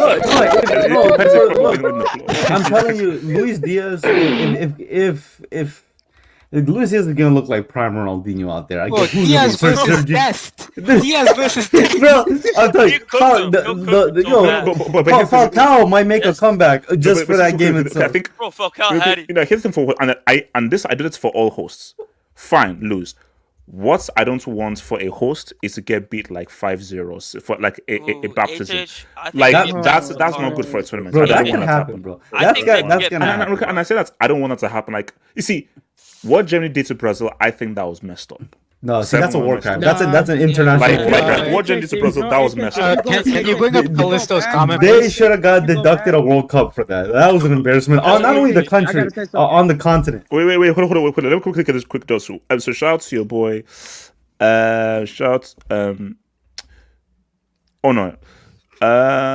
Okay, Wing. I can't do this, bro. Bro, Wing. No, Wing. That's too much. That's too much. Can you bring up? I mean, like, I'm not going to read that out. I'm just going to put that up. I'm not going to read that out. I'm not going to read that out. That's not true. That's not true. That's 100% not true. Jesus, what happened? Abrisfer, shut up. Abrisfer, Santi Jimenez not starting today, and Ochoa still being. What? Wait, isn't Ochoa still not doing? I'm watching it right now. Nations League final. He actually We are losing today 3-0. He made a 1v1 save. Isn't Ochoa like 56? Wait, hold up. And we're losing today 3-0. By the time we give our best goalkeeper a chance, he will be 30. Wow. God damn. Damn. So, who has a bigger World Cup legacy, CR7 or Ochoa? Ochoa. So Abrisfer, USA and Mexico have too much of an advantage over other CONCACAF teams. They play home games every Gold Cup because the USA is the only country that can host. You see, this is my worry about, actually for both of them, just that Mexico were always technically good, so they could always be able to hang with these guys. But for America, because you play teams, it's almost like the Uber Eats complex. Because you are used to playing teams at such a low level, that's why I'm generally worried as to what could happen when America faces Brazil or Colombia. Because there is nobody that even comes close in CONCACAF to the kind of technical individual ability of guys from Brazil and Colombia. HH, So that's why, again, if I say let them lose, please don't let America get they will sacrificed struggle over against baptized. Paraguay. They would But struggle then against again- Chile, Paraguay, Ecuador, Nah, Venezuela, not even not Peru. not I'm Chile. sorry. Come on, not Chile. Come Yes, on. they would. Hold on. Yeah, Yes, yeah, they hold would. on, Yes, hold they on. I would. don't want to No, see no. Yes, Gary they would. Medel Chile outclass No. these Yes, guys. they If would. I but see Gary Gary Medel Medel won't be outclass that these huge. guys, I I'm don't care putting the how old score. Gary Medel Respect the is. It's a Copa back-to-back, the two-time Copa America winner. Yeah, dude, Chile would And they dunked on your boy Rank's team twice though. Yeah, back they to back. dunked on Messi twice. Made him yeah. cry the Oh, second oh. time. That HH, they just They destroyed retired him, Mexi's actually. biggest Yeah, problem you know. Just And Alexis Sanchez was basically laughing in the background. Man. We've seen that photo, bro. Elijah, if I see Gary Medel and Busa Jor dunk on America, you're switching allegiances to the Congo. No Wait. more America. Wait. Okay, so guys, let's now. Let's do this. So guys, here's the thing. Right now, Neymar is a quality player. We all love Neymar. Well, some of us don't. But that's the reality. Neymar doesn't have a single major trophy for Brazil. Anybody who mentions the Olympics or the Confederations Cup, I'm going to slap you in the face. Don't you dare. So he doesn't have a single major trophy with Brazil. And not only that, they won a Copa America without you, bro. So my thing here is that Brazil don't I'm stand speaking after you, HH, just to let you know. No, let's say Brazil don't stand a chance. Brazil don't stand a I chance. can help Brazil. I'll tell them some tips. I have some tips. So Brazil, but here's the thing. But let's just play a game. Now, Vini's goal tally, I think, is a typo. So I'm gonna accept that. I believe it's a typo. I don't think. So okay, again, perception is reality. To me, it's a typo. You're delusional. But I know I am. With regards to Vini's goal, Brazil goal tally. Andrew So my thing, the but if Vini, okay, Vini's one thing. If Vini and Endrick lead Brazil to a Copa America dub, and let's make it even sweeter, they beat Argentina in the final. Oh, Neymar's legacy is looking messed up. And even you bomb just bested, you're gonna have to take a back seat, bro. Because if that happens, it'd be crazy. But now that's what we putting the narrative out there. But let's now reel it back in. I'm hoping Brazil. Okay, hold on. Let me just read the group again. Make yourself, Brazil. Please get out of the group. Please get out of the group because guys, I'm sorry. I can't believe I'm saying this in 2024. But in 2024, Brazil in a group with Colombia, Paraguay, and Costa Rica, I'm not putting money down. You see, back in the day, R9, Rivaldo, this is a 9-pointer. This is an easy 9. Brazil has test tubing these guys 9 points. But in 2024, I feel shocked to say this. I cannot, in full faith, say Brazil will definitely come out of this group. Nah, HH. With no. Yeah, listen what I'm saying. Listen what I'm saying. I believe they will, but I wouldn't put money down. I would put my life savings down. That's in 97. If this group was in 1997, put it this way: bring the 97 team with this 2024 Colombia Paraguay team. They are destroying these guys. But I'm sorry, in 2024, I don't have full faith that Brazil make it out of the group. But put it this way: make it out of the group, cool. For Brazil, you are Brazil. You've got to at least make the final. And I think the showpiece final, Richarlison, Rafinha. I'm sorry, if I have Rafinha in my team, I'm not putting the pressure of winning anything. Not even the freaking Indomie. But they only play Rafinha, man. Rafinha's not even a Brazilian. Play Savio instead, bro. Savio has more sauce than Rafinha's had in like. If I see Rafinha on that pitch, then we'll talk differently. So all I'm saying right now is that for Brazil, look, Hokokage, Brazil, what do you expect from them this tournament, Brazil? Hokokage. I'll tell you, they'll get out of the groups because I just checked. They played Costa Rica first, and those guys are really bad. Germany and Spain combined put 10 past them in the World Cup. Jesus. And then their second game is Paraguay, so they won't play Colombia for the third game. I think if this Brazil, now I still have a little bit of faith in Brazil. if this Brazil team still has an ounce of integrity, they will comfortably beat Paraguay and Costa Rica in the opening 2 games, and then it's up to the 3rd game to determine first place against Colombia. If they have that sliver of Brazilian gene left and sliver of integrity left. If they seriously have lost all integrity and respect for themselves as players of the greatest footballing nation, then yes, they might get grouped. But I think they still have the ability to destroy. Dude, Costa Rica are terrible. They are horrible. not a good team. And Paraguay is, bro. I don't know what to expect from Paraguay, but all I'm expecting is hot garbage from them. I'm not expecting anything from them. So I think they'll get out. But HH, this is where you need to say. Don't say, if you don't want Brazilian football to die, don't say you need to at least make the final.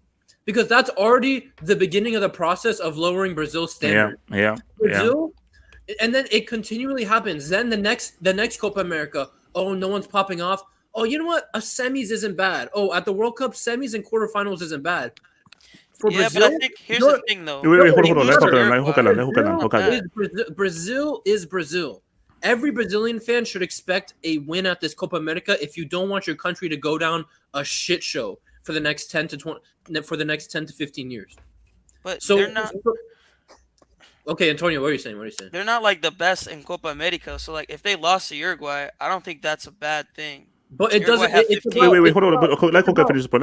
It's about what it means to be Brazil. It's about what that 5 stars means. It's about what their history and the players means. The moment you start saying, "Oh, a finals appearance is okay," that no matter where the team's at, where the players are at, you're already starting the cascading effect of lowering standards. And for Brazil, I'm sorry, you can't do that, bro. You can't. As someone who supports Germany, I do not accept. Wait, hold up, Hokage. Do you know that you're actually partially responsible for this right now? Yes, yeah. For what you did in 2014, you're the reason why we were here, bro. Yeah. So no, because I told you, because see, like what you did to Brazil, it's forced an identity crisis the likes of we've never ever seen from a sports giant. Like, I don't care what anyone says. What happened in 2014 is the most infamous event in sporting history. For me, that was more shocking than Buster Douglas and Mike Tyson. You can't give me, guys, please tell me, can you name me a more shocking moment than 7-1? That was incredible. Anyone I can. anyone who I hasn't think I watched the can. video, anyone on the streets who hasn't watched HH's reaction to that, go to the channel. HH is on the verge of tears and like shock when he I told you, to this day, I haven't seen the full match. Like, do you know how crazy it sounds? I told you, I think at 4-0, I left the room. Boy, HH, you have to and guys, at 4-0, it was like 20 minutes gone. 20 minutes, it was 4-0. No, you have to do a Twitch stream for the full match, for the rest of the game. You have to do a No, Twitch it's never happened. Hey, no, HH, if you really think about it, though, they really wanted to score more. Come on, think about it. If you really watch that whole they wanted to score 10. No, but I'm saying that. Basically, the reason why we are here, and the reason why I am not sure that I feel that Germany did such. Do you know what I feel? Now, this may sound crazy. I think Germany messed with the Brazil's gene pool. I think that beating was so bad, it's affected the gene pool of Brazil. So what you're now having now. So I think basically, I don't care. I think Rafinha was born in 2015. Or late 2014. So I do feel like if that's beating destroyed and messed up the genetic code of Brazil from 2014 onwards. So basically, let's say you were good in 2014, somehow your football changed. I think they did irreparable damage to the gene pool in Brazil. That's what I believe. So hold on, let me come to your boy. Wait, so hey, rank. Let me talk, man. I'm going to the Black. Can I speak after Black? So yeah. So rank and then Black. So rank. Brazil. They're your rivals. It's you pimp slap them in their own home ground in Brazil and so forth. I actually remember so basically, when they won, I think DePaul wanted to pretty much like sing a song, and it's like an anti-Brazil song. And Messi was like, yo, chill. I know we won. You can't sing that song right in front of these guys because that would be too much. So looking at Brazil now, I'm sure you're happy to see your rivals now suffering like this, but do you feel that I'm overreacting by how worried I am with regards to how well Brazil can do in this Copa America? Or do you feel like if no, Brazil might actually struggle just based on just how poor the talent pool is, which is, I think, in my view, it is the worst as Brazil talent has been ever since I've been watching football. So, no, I don't think that you are overreacting. For me, growing up, I've grown to respect Brazil at every tournament. I don't care what tournament they come into what form. To me, Brazil are always going to be favorites to whatever they play in. I feel like they can always go all the way. But when you look at Brazil right now, I don't even think that what Hokage was saying, about having respect for themselves is the problem. I think that it's something that I heard Michael said, that teams don't respect them. Like before, what you were talking about, like that generation, like the 90s or early 2000s, you look at the lineup and you said, "Oh crap, let's there try was not a to lose fear. by much. You were afraid. You were Try not afraid. to lose." You saw that jersey, that yellow jersey with the stars, and you were trying to not lose by as many goals as you could. Now you look at the lineup and you see that the opposing striker is Richarlison. You see that the land of the fullbacks, we went from Roberto. Oh my God. Mental health tax, man. Mental health tax. Keep going. He's spitting facts right now, though. The land of the fullbacks, we went from Roberto Carlos and Cafu to Marcelo and the guy who recently signed for Prison FC. And then now it's Wendell and Danilo. That's crazy, bro. Guys, you cannot name a worse downgrade, bro. That's crazy. Respect Wendell, man. Pocket Saka, I told you. Downgrade because Wait, hold on. So people, sorry, rank. I don't think that you're overreacting. The talent in Brazil is simply not good, and you're putting your hopes in Vinicius Jr. and Rodrigo, who are fantastic footballers, but for country they have not really shown it yet. Like that you saw 3 goals for Brazil for Vinicius is not a typo. That's real. That is real. And also as well, like Rodrigo has the number 10 jersey, which is crazy. He has four, by the way. Rafinha has 6. No. Rodrigo has 4. Let's start adding numbers like for Pelé. Let's start adding numbers. Okay. So it's very difficult to judge Brazil right now because teams don't fear them anymore. Colombia, who is a team that I always consider, like the prime bottlers, I feel like Colombia always underperform when the pressure is on, actually performed against Brazil because they are not scared anymore. No one is scared of this team. So the main problem is that teams are actually trying to play against them, trying to keep up with the pressure. And Brazil doesn't know how to react to that because they were used to steamrolling over everyone. And now they actually have to compete. And they don't have the grit. They don't have the mentality. Yeah. They don't have the dog in them. Like we saw in the Copa America final that Argentina very much outdogged them. Like we were the most determined team. We were the team that wanted to win, and that made the difference because the game was actually pretty close, but we were the team that wanted it more. Brazil didn't have the composure to recover from that situation. And then we saw when we played them at the Maracanã in the qualifiers, that they tried doing that. They tried fouling us all around. Like Brazil had like 30 fouls going against everything that Brazil stands for. And even that didn't work because they don't have that character in them. They don't know how to do this. They're having to crawl from behind, which is something that Brazil has never had to do before. So yes, you are not overreacting. I'm genuinely worried for Brazil to struggle in this tournament. I still think that they are favorites and that they can go all the way if they have everything lines up for them. But it is worrying, and I want to see what they do in this group because that game against Paraguay, I'm every day that it comes nearer, I'm more scared for what could happen. AJ, can I respond to something in the streets?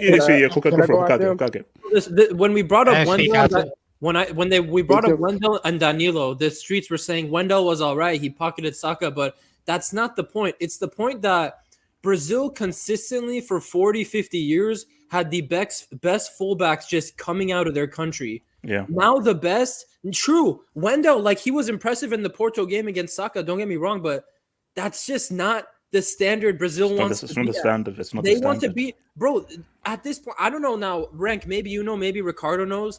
I don't know of any young fullback, Brazilian fullback that people are hyping up that's coming through. Personally, I don't. Is Jan Couto a fullback? Yeah, yes, he is, but he's fucking terrible defensively. There he's good going forward, but he's and also remember, defensive. Cafu and Roberto Carlos knew how to defend, basically. And this is what I've always said. He's one of my favorite players of all time. Marcelo was on that pitch for 7-1. Yeah. He wasn't on that pitch for 7-1. Hey, can we put some respect on the Prison FC new signee? Because Ricardo. Okay, thank you. Because look, he's a lot of things.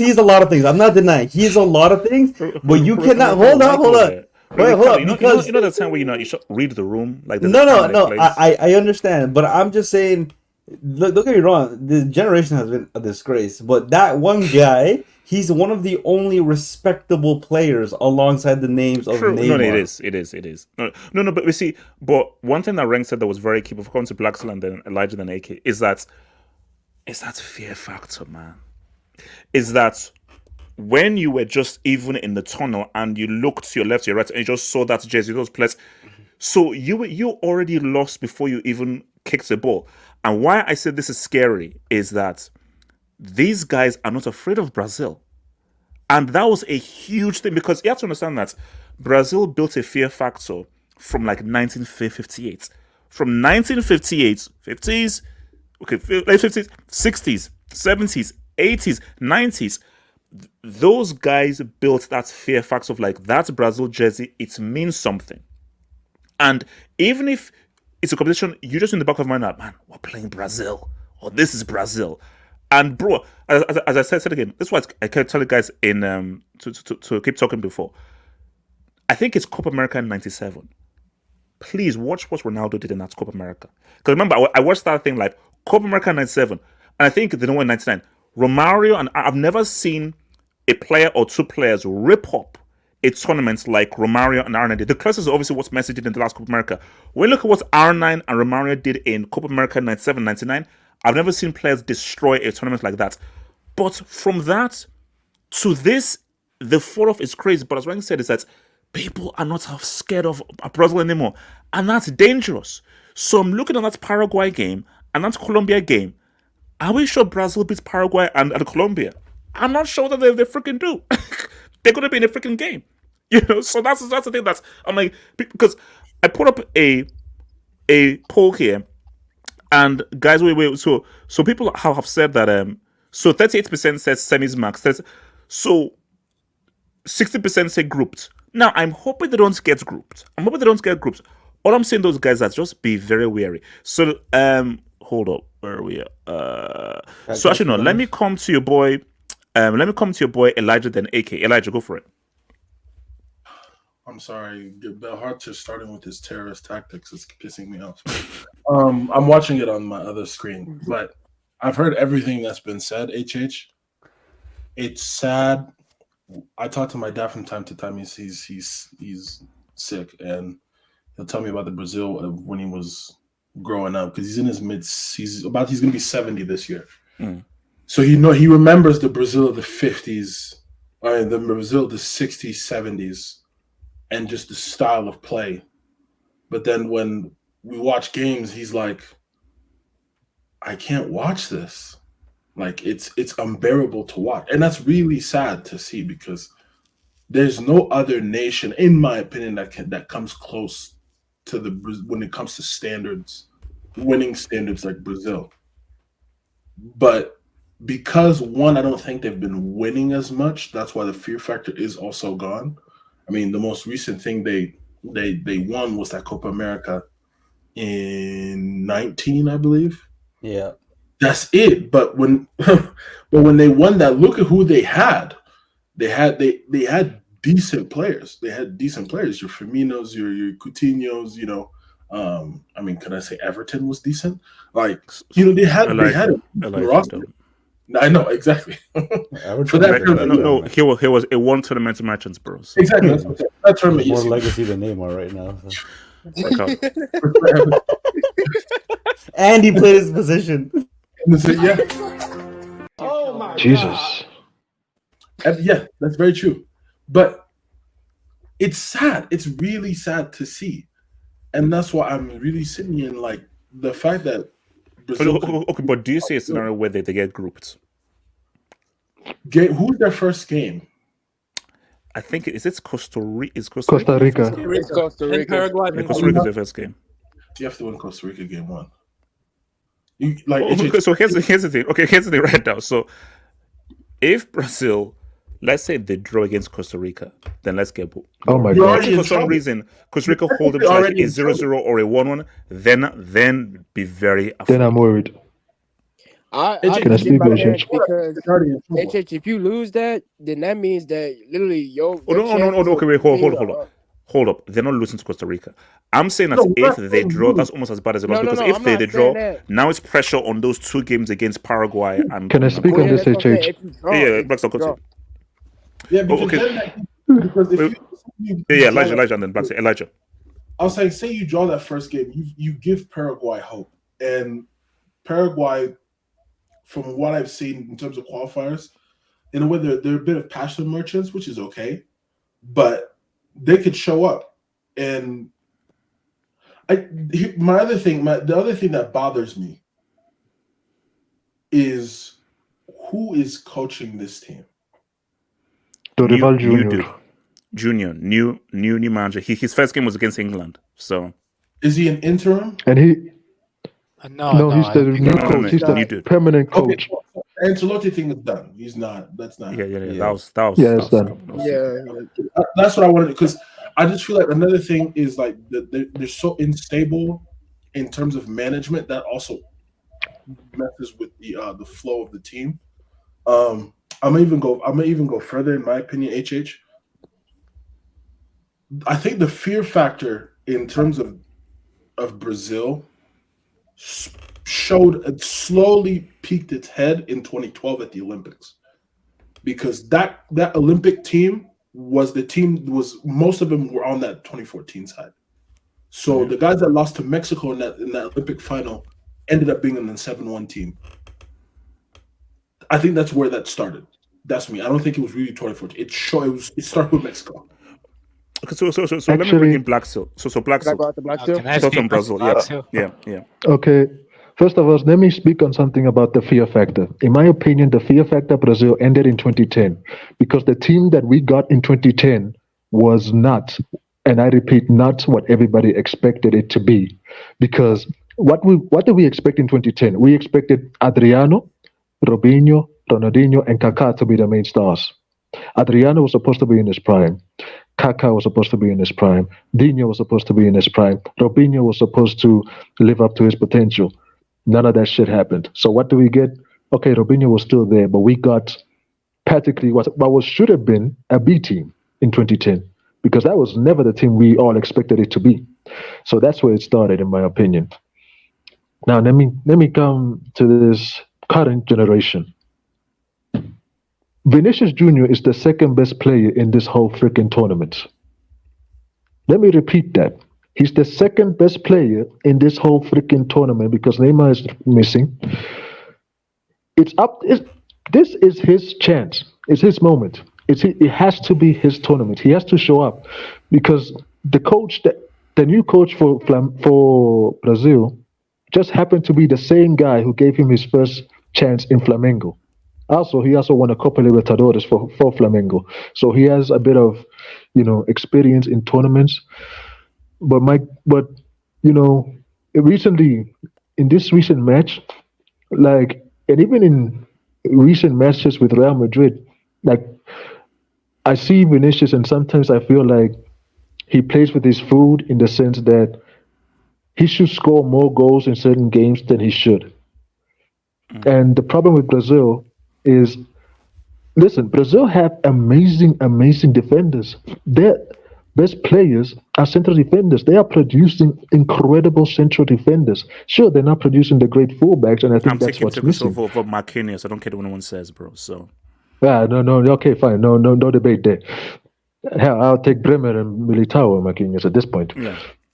But even the center back that played yesterday is one of the best center backs for Brazil, playing for Flamengo, to the point even Luis Suarez said that's one of the toughest defenders I faced in Brazil. So they're producing amazing central defenders. The problem is they don't know how to kill off games. Vinicius, he's not a killer. Sure, he scores goals, but let me put you an example. Against Osasuna, the last game against Real Madrid, there were two chances that I think that Vinicius fucked up. Where he could have easily scored a hat trick. That through ball against Rudiger, instead of just going low and hard, he tried to nutmeg the keeper and tried to be clever. And then another chance, where he should have gone with his other foot, he tried to, get himself in a position to curl it with his stronger foot instead of going with his other foot, and it just went straight out wide, no curl, no nothing. So what this current team? What should Brazil be expected to do, giving everything into account? What should Brazil be expected to do? Okay, let's put it this way.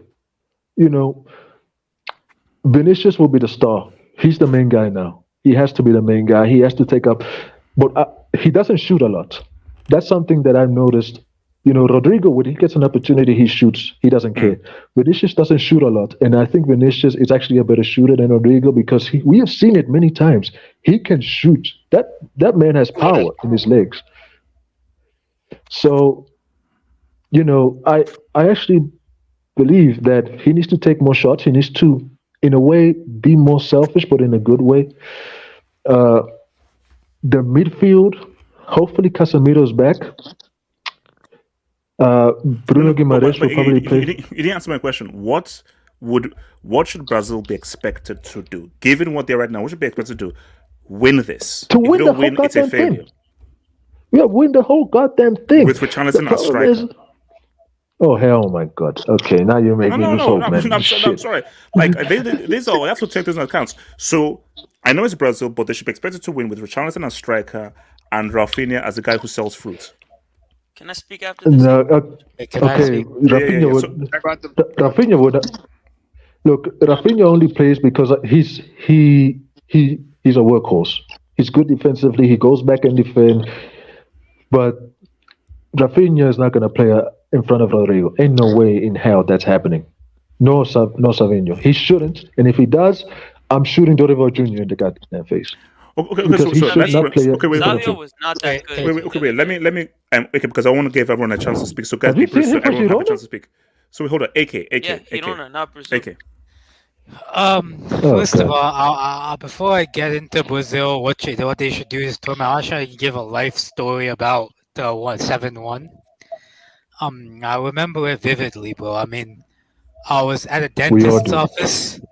And I was watching the game. I watched half the game at the dentist office, and I came back home and I just broke down in tears. I mean, it's sad, bro. And it's what's like. It's one of the things of like, where were you when this happened, bro? It's one of the saddest days in sports. One of my biggest regrets that was actually I only cried 2 times watching football, like watching football, and that was one of them. So shout out to Denmark dunking on us in World Cup 98 4-1. Bastards. Yeah, but I think one of my biggest regrets is not seeing a Brazil team at the peak of its powers in my lifetime. I've never seen a Brazil team that was ever considered one of the best ever in the world. Oh, wait. What was your first World Cup? First World Cup, I think I didn't get to witness 06. I was only turning 2 years old. 2010. He's right. I'm 23. My first World Cup was 06.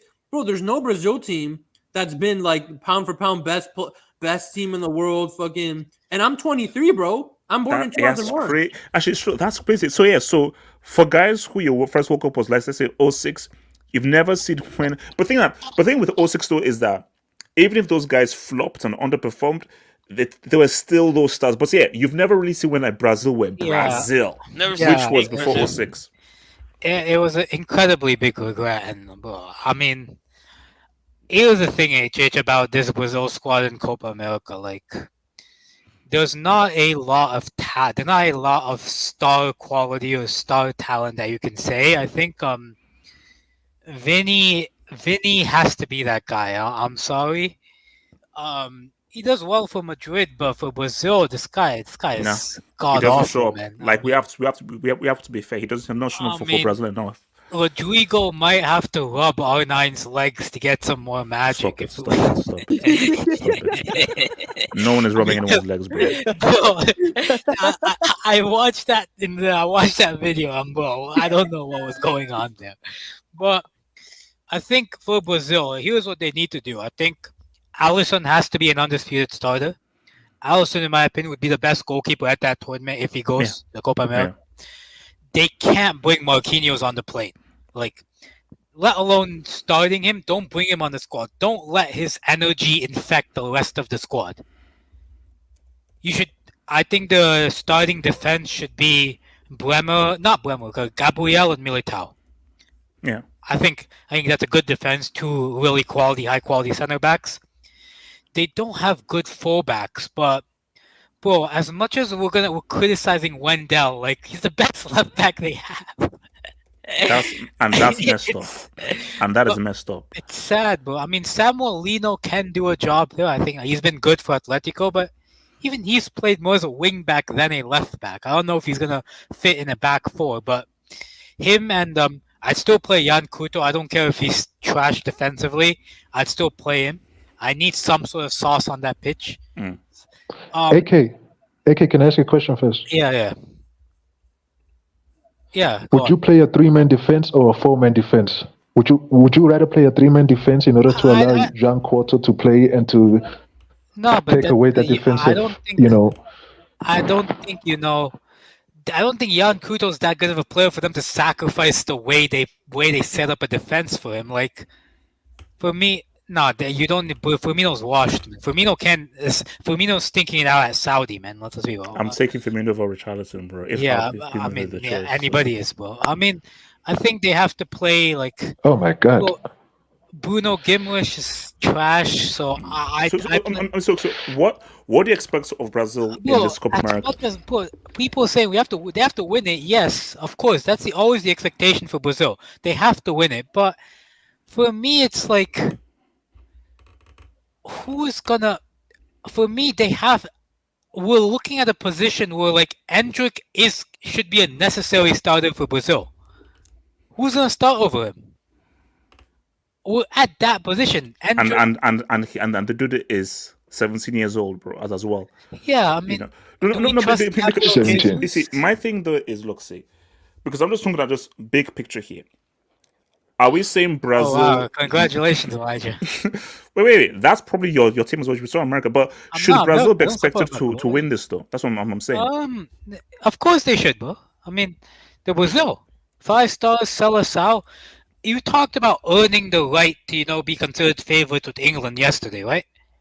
Brazil have earned the right based on their history and pedigree to be considered favorites. It's that simple, and I think.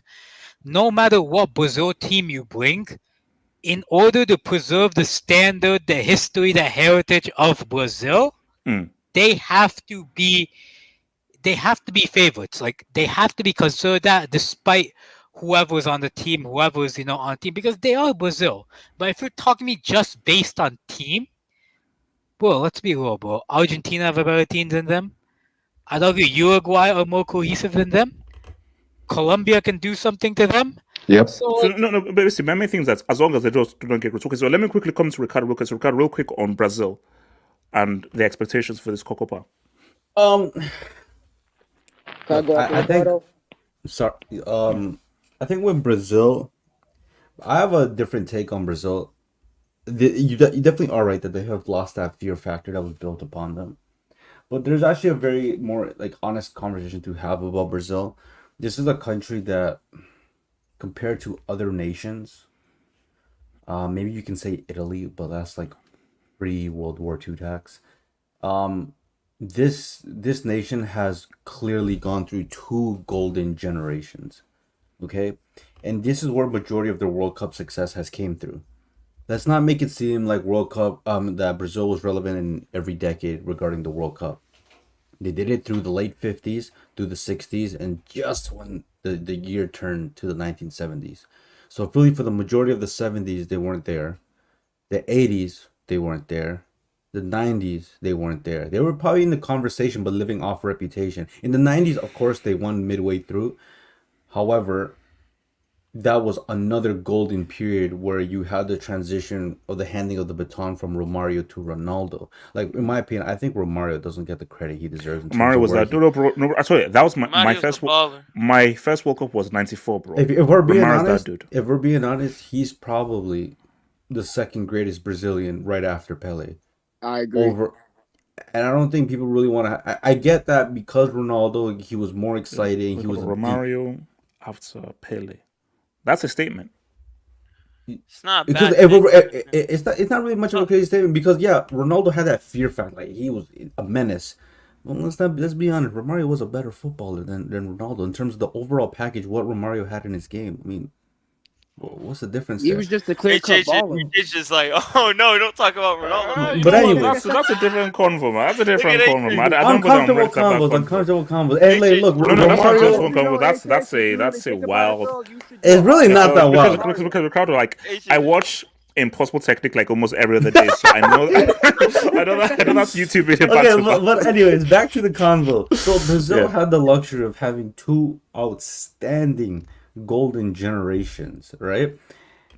But their success has always came in kind of like it was never like consistent. It was always like in strong periods. Like when they hit the highs of the highs, then sometimes they had the lows of the lows because there was no reason why Zico. Like some people say Neymar is the next Zico, and that might be very well the case. But a lot of the idea surrounding Zico is that he should have led that team to a World Cup, but some people say that he didn't have the team compared to what Pele had. He didn't have the team compared to what R9 and Romario had. Right? I mean, he had Socrates. That was one of the best teams to ever win the World Cup. And also remember, everyone has said that the best team to not win a World Cup was that 82 team. I mean, so, but I'm saying you have to put it into perspective. Are they just living off reputation of the Pele era?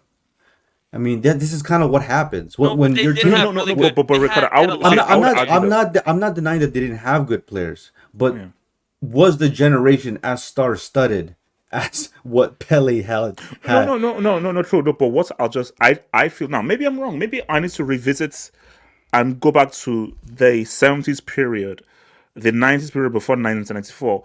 But it just feels to me that these guys are particularly trash. What, this particular group? Like this particular no, for sure. But that's like of a very low level. No, but that's what I'm saying. If you look at every Brazilian golden generation, it wasn't just like a one World Cup that they were relevant for. These guys were consistently like they went to 3 finals back to back from the 94, 98, and 2002. 3 finals. That's crazy. Fucking 12 years. Tell me, did people say that Brazil team is the best team to never win the World Cup? We're talking about 1 World Cup. So they probably had a great tournament. That's not a great run of talent.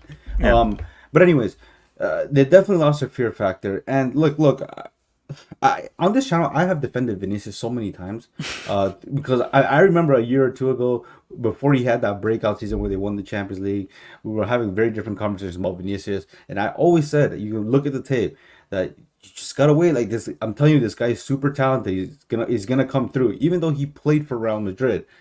But I have no defense when he plays for Brazil.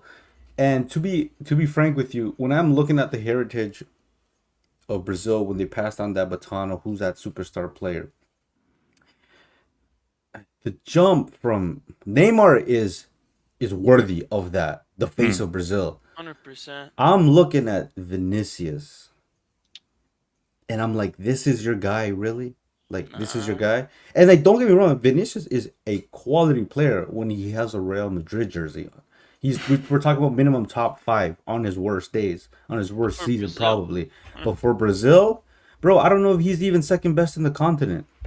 Because there's other guys that play better than him when he comes to playing for the international. Bro, is cooking for Uruguay. No, my thing with Vini is, look, see, that's why this Copa America is very important, because my worry is what it may say on Vini's tombstone is Real Madrid legend, Brazil bomb. But that is my worry. Look, the thing is that, the guy didn't even take the number 10 from Neymar. You see, that's the thing. Like, but I know, Wait, who signed up to give that thing to Rodrigo, bro? Well, that's Neymar's fault. This is my issue. One of the most famous jerseys in all of football is the Brazil number 10 jersey. Of course, you can see the Brazil number 10 jersey, the Argentina number 10 jersey, two iconic, and the Barcelona number 10 jersey. But that Brazil number 10 jersey is super iconic. For sure. How is the guy wearing the Brazil number 10 jersey a bench player, squad player for Real Madrid? But it's the same with the 9 of Brazil, though. Come on. No, but for my thing, the standards are. It just makes no sense because Brazil, they're producing talent. They have talent coming up, right? Messi, yeah. They have him, obviously, and the thing is, I've said this before too. I think Brazil's talent that's coming up is very top heavy.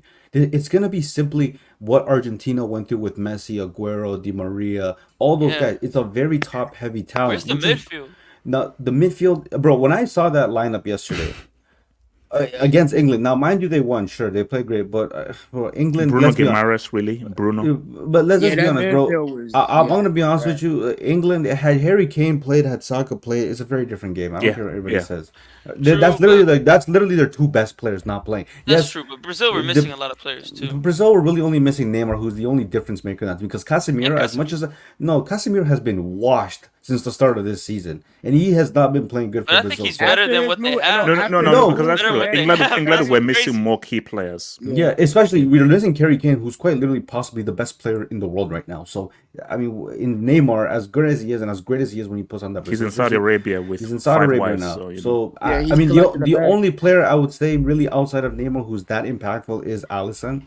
But I mean, look, Brazil. So what are you expecting of Brazil? Given everything, putting everything into context, what should be their minimum expectation for this? Well, based on what I said, you have to look at how Brazil's history and their success has came. You have to. I know people say, "Oh, you can lower your standards." I don't think Brazil has ever had the highest standards. They're just living a lot off legacy. And legacy that comes in golden generations. I think Argentina have just equal standards because as long as I've been born, Argentina should always be amongst the conversations of winning. In South America, you can never count out Uruguay, but on the international level, I don't really know. Germany, extremely high level. Even Italy has extremely high. But I mean, this generation's fucking ass. But France, I could say even has more right now they have a high. I mean.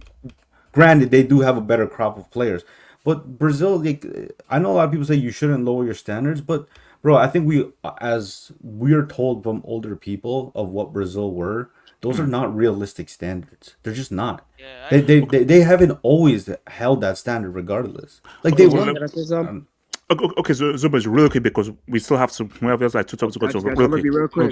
Go for it. So Brazil, to me, they're in Group D. Honestly, they should make this, if not first, then second. Morally second, because Colombia's gonna get that first spot. We all know that. The way they've been playing really good. But Brazil, see, here's the thing with me when it comes to Brazil.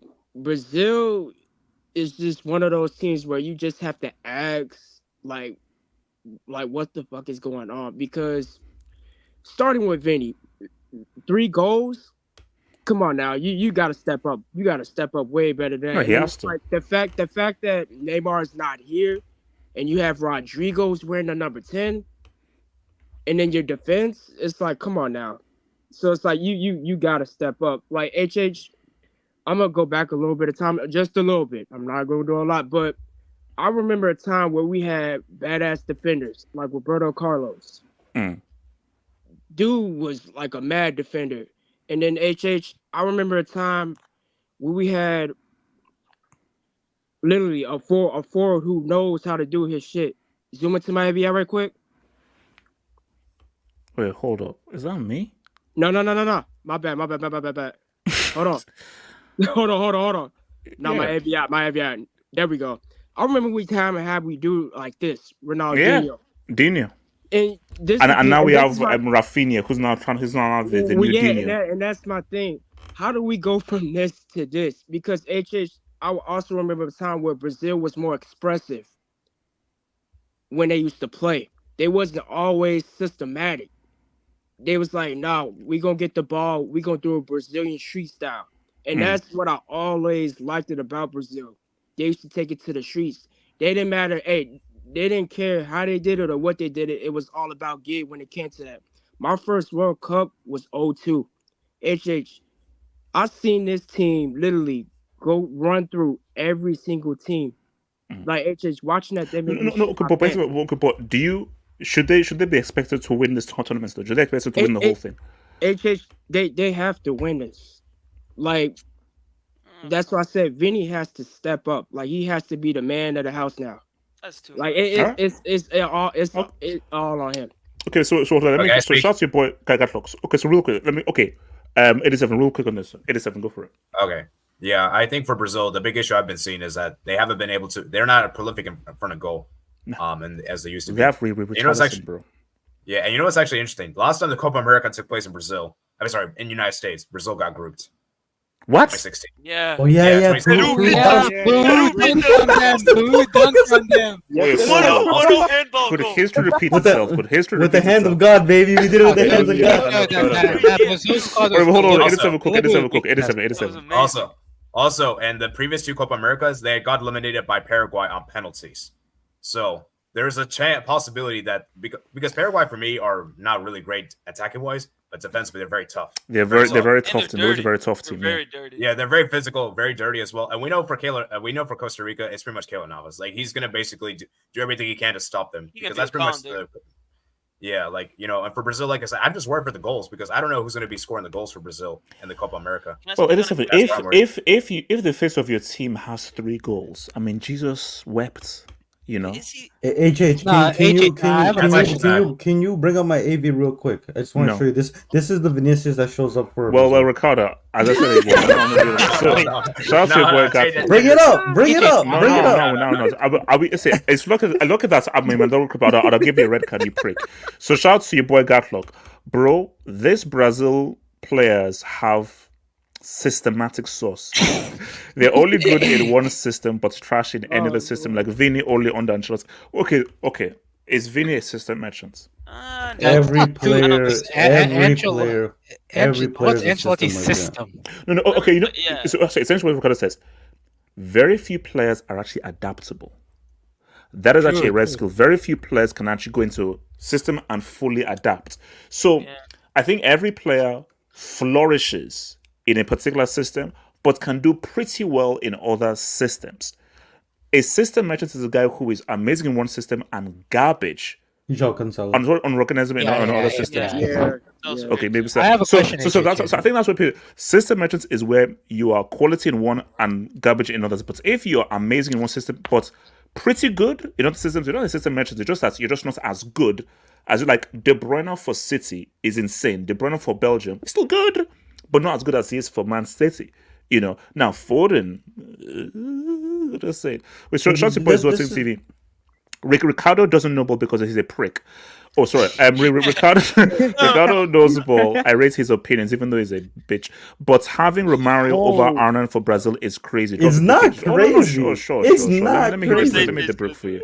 Let me know because he paid good money, so he paid good money for the prick. One more for one.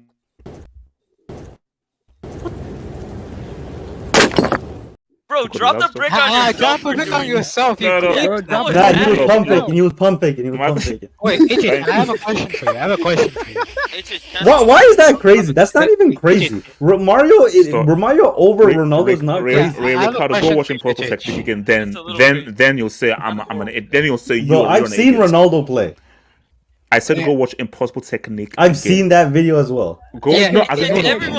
Refresh your memory. Anybody can like. Wait. Hold on. Let's move. So hold up. Simple question. So is Darwizi gonna dunk on everyone? Oh no. Maybe. A year ago, you told me we're not allowed to call him Darwizi. Now you're dropping Darwizi. Elijah. I blame Elijah. Elijah has a bad influence on me. That's crazy. So because Elijah keeps saying it, so Elijah sort of like I messed up my brain. So I can only call him the Darwizi now. So Darwizi. Let me find the AV real fast. Elijah, I swear to you, if you have a Callisto thing of that dude holding up the Copa Oh. America trophy, bro, don't. No, it's not done yet. It's not done yet. That one's under. So okay, so under construction. Let me come to your boy, Zombies. Does Darwizi lead Uruguay to glory? I feel like he could do something, but Darbibi. No, but it's I have a scary question to ask when. After Zombie goes, I have a very scary question to ask. Okay, ask the question, and I don't have to answer the question though. So, Zombie. So, can Darwizi lead Uruguay to glory, bro? Because if he does, we're gonna have to have an extremely scary conversation that might involve Cristiano. Honestly, that'll be some scary shit if that happens. But me personally, I don't think he will. Now, I think he'll score some goals, but me, like I said, personally, I don't necessarily think he'll lead them to to a title. It's just the point that he's such a chaotic player, like HH. Like you have to, like, are we all forgetting that there has been some key goals that this dude has missed? And I'm not talking about the international, but more importantly, his club. So it's like we're forgetting that the dude is he's just too chaotic. Yeah, but can you rely on chaos though? Chaos is not something you can rely on. Uruguay, Antonio, let me ask you. Different people. Yeah, let me ask you this too.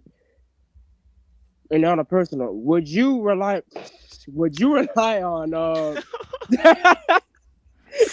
right. Would you rely on the Liverpool Darwin Núñez, or would you rely on a Uruguay Núñez? Uruguay Núñez, way better. Yeah, Uruguay Núñez is better. And that makes sense because if you go after the Liverpool Núñez, what are you gonna get? You're gonna get a chaotic player who's gonna have literally good chances but miss. No. But what I'm saying though is that because I'm talking about big picture legacy. So let me just quickly bring in your boy Rank. So Rank, first of all, two questions. Do you think Uruguay with Darwizi can lead them to Copa America? If he does, I would say Darwizi has surpassed Benzema and Lewandowski in terms of legacy. What the heck, HH? What a horrible question. I'm asking the question. Rank. I asked the question. You respond. Rank. Hey, take note that he didn't say cannibal. I'm just saying. Yeah, he knows he can't. As for the legacy Uruguay attacks. Rank, go for it, Rank. As for the legacy question, no, definitely not. Internationally, potentially, you could argue, but no, still no. As to if they can win, they can definitely win. Not necessarily because of Darwin. I feel like Darwin could have a middling tournament and Uruguay could still win this. Because the thing that I'm looking at mainly is that midfield. When I look at Ugarte, Bentancur, Valverde. Yeah. And this guy that Europeans don't know about, which is Nico de la Cruz, who's playing for Flamengo currently. And he's an absolute baller that could play in any team in Europe. And I think he could be like top assister of any league. Hey, don't forget us. Wait, he left River Plate? When did he leave River Plate? This transfer window earlier this year. Yeah. He's at Flamengo and he's balling out. He's still balling out for Flamengo in the Serie. This guy that nobody in Europe knows about, but they are going to know about when they see Copa America. That midfield, possibly best midfield of this Copa America. Possibly best midfield. Rank, don't forget about Georgian de Arrasqueta too. Georgian de Arrasqueta was one of my favorite players in South America, and he's not a starter for this Uruguay team anymore. Wow. Because does Oliveira still play for Uruguay? Sorry? Don't they have Oliveira, or am I tripping? I swear they Oliveira, I guess so, but it's playing more like a fullback. I'm talking like the midfield. The midfield is probably the best at this Copa America. And just in, Ugarte being that rock in the midfield that is going to make all those recoveries, all those tackles that you need, and the other ones for chance creation, like Darwin, and also on the wing, Pelistri, these type of guys are going to be so dangerous for any team to go up against. I feel like Uruguay have a legit chance to win this. And I have two agendas with Uruguay. I don't know if you can like zoom on my camera, because I have number one, the Bielsa agenda, because I feel like Marcelo Bielsa does not get appreciated enough as a coach. Like I bet that Guardiola wouldn't be able to build Leeds back up from the bottom. And second of all, oh, what? Oh no, you're lying, bro. What the heck? What? I need my boy to do well in this tournament. Yo, what just to show happened? people that he's not a fraud. What the fuck just happened? He's a Liverpool fan. He's a Liverpool. Wait, what's his plan? I think so. My boy Hey, is not Elijah, a you fraud, got an and ally. he's gonna show it this tournament. I don't know if Uruguay is gonna win it. I don't see that, bro. That's a twist, bro. That's that was a twist. I don't see that twist. This is a solid debut. This is a solid debut. That's be Sixth Sense, bro. That's a better twist than Sixth Sense. Okay, so continue. What's your agenda? This is the home of the agendas. So go. Yeah, this is an Endrick debut, by the way. Now, my boy is not a fraud. He's not Darwisi. He's Darwin Núñez. He's gonna show up at this tournament. I don't know if they're gonna win it, because there's some very tough competition. They have a very tough bracket. But my boy is gonna score some key goals at this tournament. And I don't know, they may potentially win it. And we're gonna be here back in July. And a scary conversation is going to come up if that happens. Okay. Can I now ask the question? Can I now? Okay. What is the question? Wait, we didn't have the Neymar question. If they won without him. Oh, that would then be horrible. Neymar has to become a full-on Saudi Arabian. You know, this is gonna be me every time we talk about Neymar. That's the smoke every single time. Oh no! Like if put it this way, if Brazil win it and Rafinha scores a bicycle kick in the final to win the whole thing, I think Neymar might be done, bro. Neymar might be done as a Brazilian. Basically, Neymar will now be regarded as a Saudi Arabian. So Elijah, what's your scary question? HH, this is not my question, but this is a question from a fellow Liverpool friend. Okay. And he texted me. He was like, "Bro, what if?" Obviously, I've been saying I'm going to Anfield on May 16th. I'll be there to the 20th, so I will watch the final game of the Premier League season. Oh, Elijah, I think I know where you're going with this. Super hype, Elijah.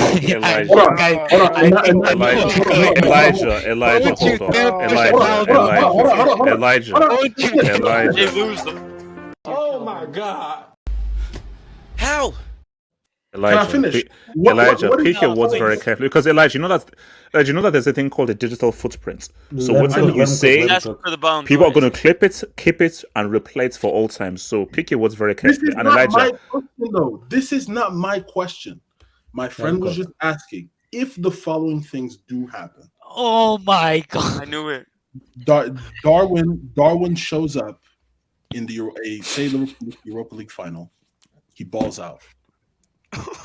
Wins the Prem and has Copa America. Oh Lord. no. Are you saying podium? HH, mind you. This is not my question. Please, this is not my question.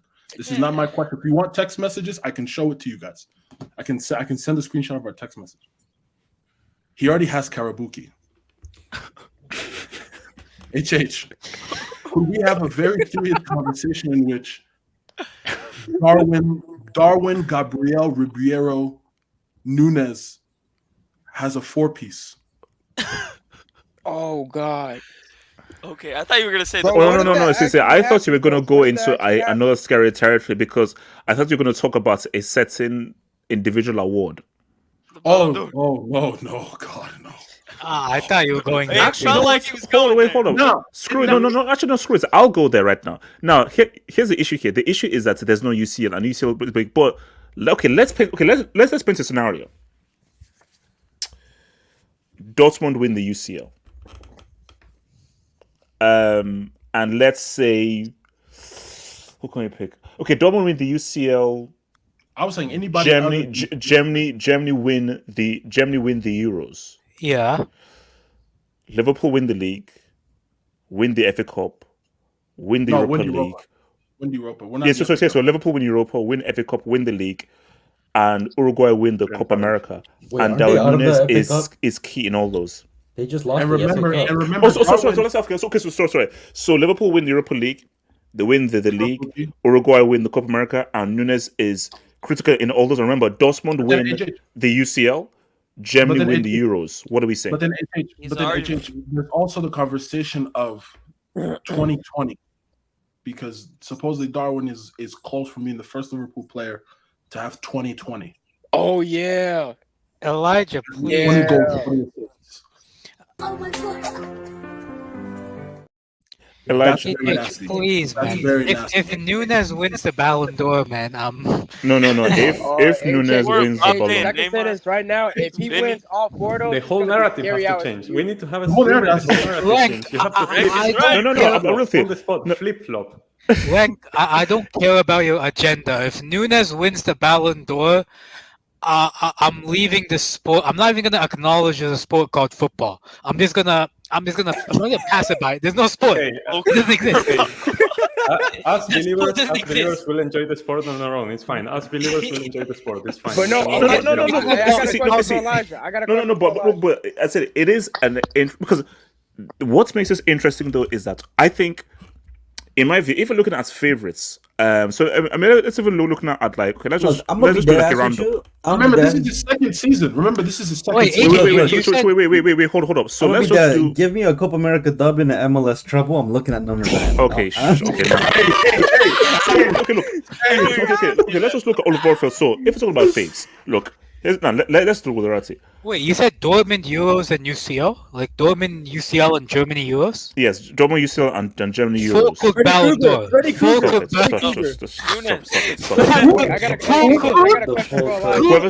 d'Or.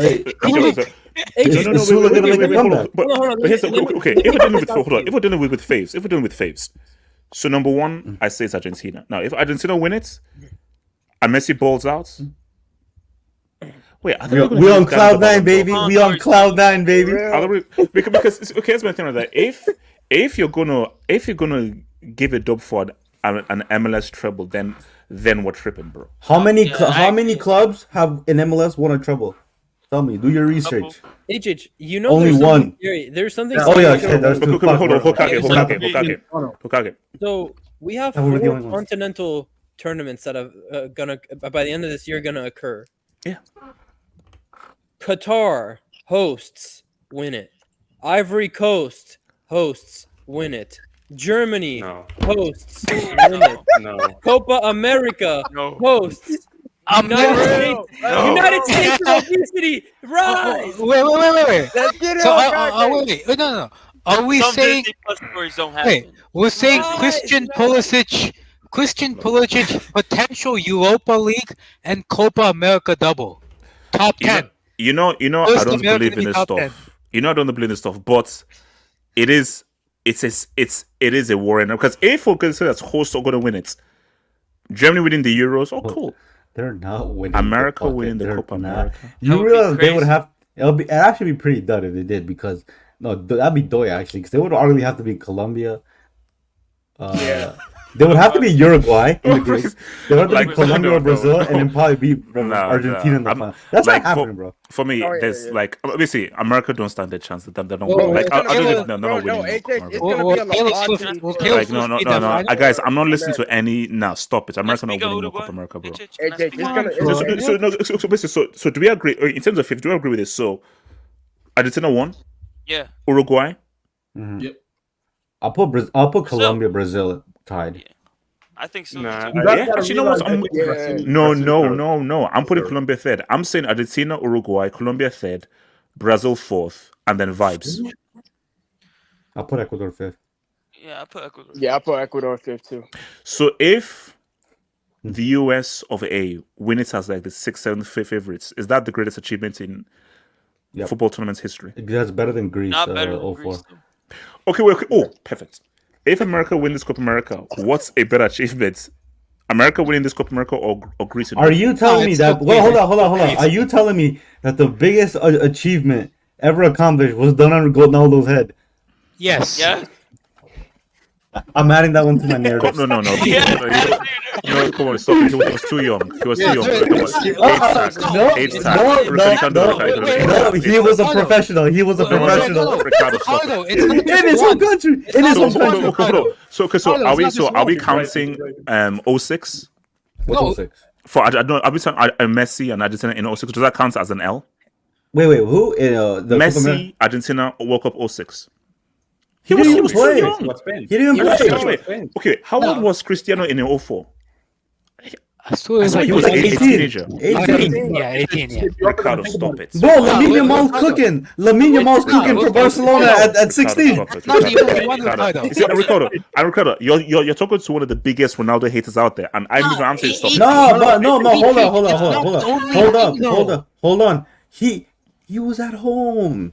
He had a 20-minute drive back to his house to cry about it. Ricardo, that's not the only thing. That's not the only thing. The first African nation in history to get to a World Cup semi-final did it on Ronaldo's head. That's two. He's not lying. He's not lying. Guys, he suffered enough. When are we gonna have that combo? I'm waiting for that combo, and then I'm signing off this channel forever. Ronaldo fans hate me. No, but look, see, my thing though is that look, the only thing I'm worried for is that if Argentina wins this Copa and Messi goes crazy, does he now win the Ballon d'Or again? No way. Antonio. Yes. In today's world, that not. No, let me give you. Antonio, they gave Lewandowski a pizza, bro. HH, no, hold on, HH. Let me just comfort you in this, because I know it'd be your worst nightmare. As much as I would love to see it, but this is the reality. You have international tournaments all playing this year, and it's gonna be played with the Euros. This is a European award. They're gonna value the Euros far more than any other trophy. So it's most likely, like, Vinicius could have a magnificent tournament and win it, but if France win, let's pack it up. Mbappe's getting it. Even if let's say this, even if Jude leads Real Madrid to a Champions League title, but Mbappe wins the Euros, it's still Mbappe. Mbappe's winning it. I'm telling you right now. I think he probably is gonna win the Ballon d'Or. He's gonna win the Ballon d'Or. I was gonna say for 04, HH, you gotta deep it. I'm not a Cristiano Ronaldo hater. I respect Ronaldo. I'm not a Ronaldoist or a Messiist, but your boy did cook in the FA Cup final prior to that Euros too. So because you do respect the Winston Churchill Cup. Yes, I do. Until his team doesn't win it, and then it is the oldest competition in football association, might I say. So you have to respect it. No, basically, all I'm saying though is okay. Well, hold up. Luis Diaz, Colombia. What did we say? Well, why you ducking? No. Okay, the only thing I'm worried for is that I'm just worried about his father's health. There's a story as well. That's why I don't want to. I'm worried. The only reason why I don't want Colombia to win, because I do love Colombia because the women are amazing. Francesca Jimenez, what a baby. Hola papi, hola mami. So all I'm saying though is that for Francesca Jimenez, I want Colombia to say what's up. But putting Francesca aside, I worry about Luis Diaz's father's health. If Luis Diaz scores the winning goal in the last minutes. It's not that HH. It's not that HH. Reina just got a G. Come on! Trust him with your Reina. We know that the Ballon d'Or loves. We know that the Ballon d'Or loves PR. It loves stories. Luis Diaz winning Colombia a Copa America after his dad got kidnapped, whilst winning the Premier League for Liverpool, the Carabao Karabuki, and the Europa League. That's top 5. That's top 5. That would be insane. I think Colombia have a great chance to go far. Actually, well, that's top 5. Wait, no, I didn't say far. Do they have a chance of winning it with Luis Diaz? Well, here's what I say. I think Colombia, they're a pretty good team. They're always, just like we say with Uruguay, just not as much. Colombia are a tough team, especially this new team that they've kind of rebuilt a little bit. I think they're going to be really good. I mean, like we said with Brazil might not make it out first. I think they're definitely going to make it out first. I don't know. But Colombia, they could do something. And Luis Diaz, man, he was pretty good last Copa America. He was joint top goal scorer with Messi. And he scored a golazo against Brazil. He was really good that tournament. And I think he's coming into this tournament a much better player. I don't know. I feel like Uruguay, they're just too good for them. I feel like they'll probably Hold on, edge let me them quickly out hit this though. barely. So, shout out to your boy MT, Really member tough for game. 37 months. So it's Brazilian Bolasi will cry 24/7 and flop. Hashtag Real Madrid flop. So you come see, on. MC, you know that's just ridiculous. MC, No, that's just no, ridiculous. HH, you know what we have to do? You know what we have to do? Look, I'm all about keeping the same energy, right? Stand on business. I'm not.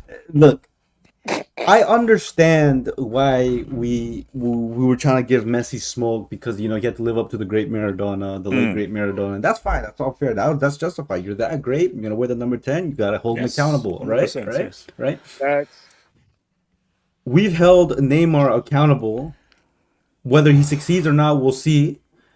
Because he's wearing the number 10, the great Ronaldinho, Rivaldo wore 11, right? Yeah, I think 11. yeah, I think he wore Ronaldo 11. was Yeah, 11. 11. Okay, so we put him at the standards of the great Brazilians, and now it's fair. Whether he failed to succeed, we have a little bit of sympathy because his generation sucks dick. But now, when are we gonna have that? When are we gonna apply pressure to Vinicius Jr.? I mean, I know we already had, but does Neymar need to officially leave before we can start applying that pressure? Did you know the thing about Vini though is that you are right, though, but because it's weird because it's like I feel like if he's not the guy. But he's sort of the guy. Do you know what it is? No, he's the guy. You don't get to choose who the guy is. No, No. You're chosen. But do you know what the issue is? Is because Neymar is still active. He is still, and because he's still active, it's still Neymar's team. But what about Put it this way. Like let's say R9 was injured, and then Rivaldo was now taking, or Rivaldo or Kaká was now taking Brazil to the tournament. Okay, you're the guy for this tournament, but you're not the guy because R9 is still active. So it's my thing. Once Neymar now retires, I'm now fully done with Brazil. Yeah, Vini, it is now officially your team. Don't you think it feels like But for this Copa America, Vini, it's on you now. Needs to be Vini. Because we know how important you are for the biggest club in the world in Real Madrid, and in Neymar's absence, you see what I mean? You see what I mean? You have someone in the chat. Vini doesn't have a good team either, bro. Neymar never had a really good team either, but he still showed up even when they were dog shit. When is Vini gonna? When is Vini gonna show up? And also, see, you can't do that because for me, that's why I say like. See, the Neymar convo is very complex because I'm like very weird. Yeah, Neymar. Like I said again, Neymar he's a is Zico. He's a legit Zico. That's what he is. Yeah. And also, like, let's blow it. But Neymar, bro, go look at what that guy did in 2014. Insane. That guy was crazy in that 2020 World Cup and his first World Cup. 2018 as well. He was good until he got injured. He was injured coming into Basically, World Cup, and he's still good. Basically, Neymar has done way more in his. Basically, what Neymar did in 2014 is more than Vini has done in his entire Brazil career. Correct. Yeah. Facts. Well, but I feel like with Vini, it's not fair to just say, "Oh, he's playing trash, like he doesn't care about Brazil or he can't show up." I think it's more than just he obviously isn't playing the best, but also Brazil I think has been a mess with their FA, their coaching, and the team's just been all over the place. I'm not trying to say that Vini can't perform better than what he is. No, I'm not having that. You know why? Because even when Messi was, when they say he was playing like shit, he really wasn't playing like shit. The Argentine Federation was fucking garbage. Like, so I'm just saying, you gotta. He wasn't though. For me, here's the thing. For me, no, I agree with you, but like, I'm not gonna hold Vini and Neymar to the same standards and criticize them because it's quite clear Vini is not as good as Neymar. No. Yeah. So for me, Vini is not as good as Neymar. He's not as good I'm as sorry, but if you play for Real Madrid, you're under the age of 25 and you're one of the top 3 to 5 best players in the world. No, Ricardo, let's keep it. It's that whether he's or not. The fact of the matter is that Vini ain't Romario, Rivaldo, R9, Neymar, Dinu. He's not. I'm just saying.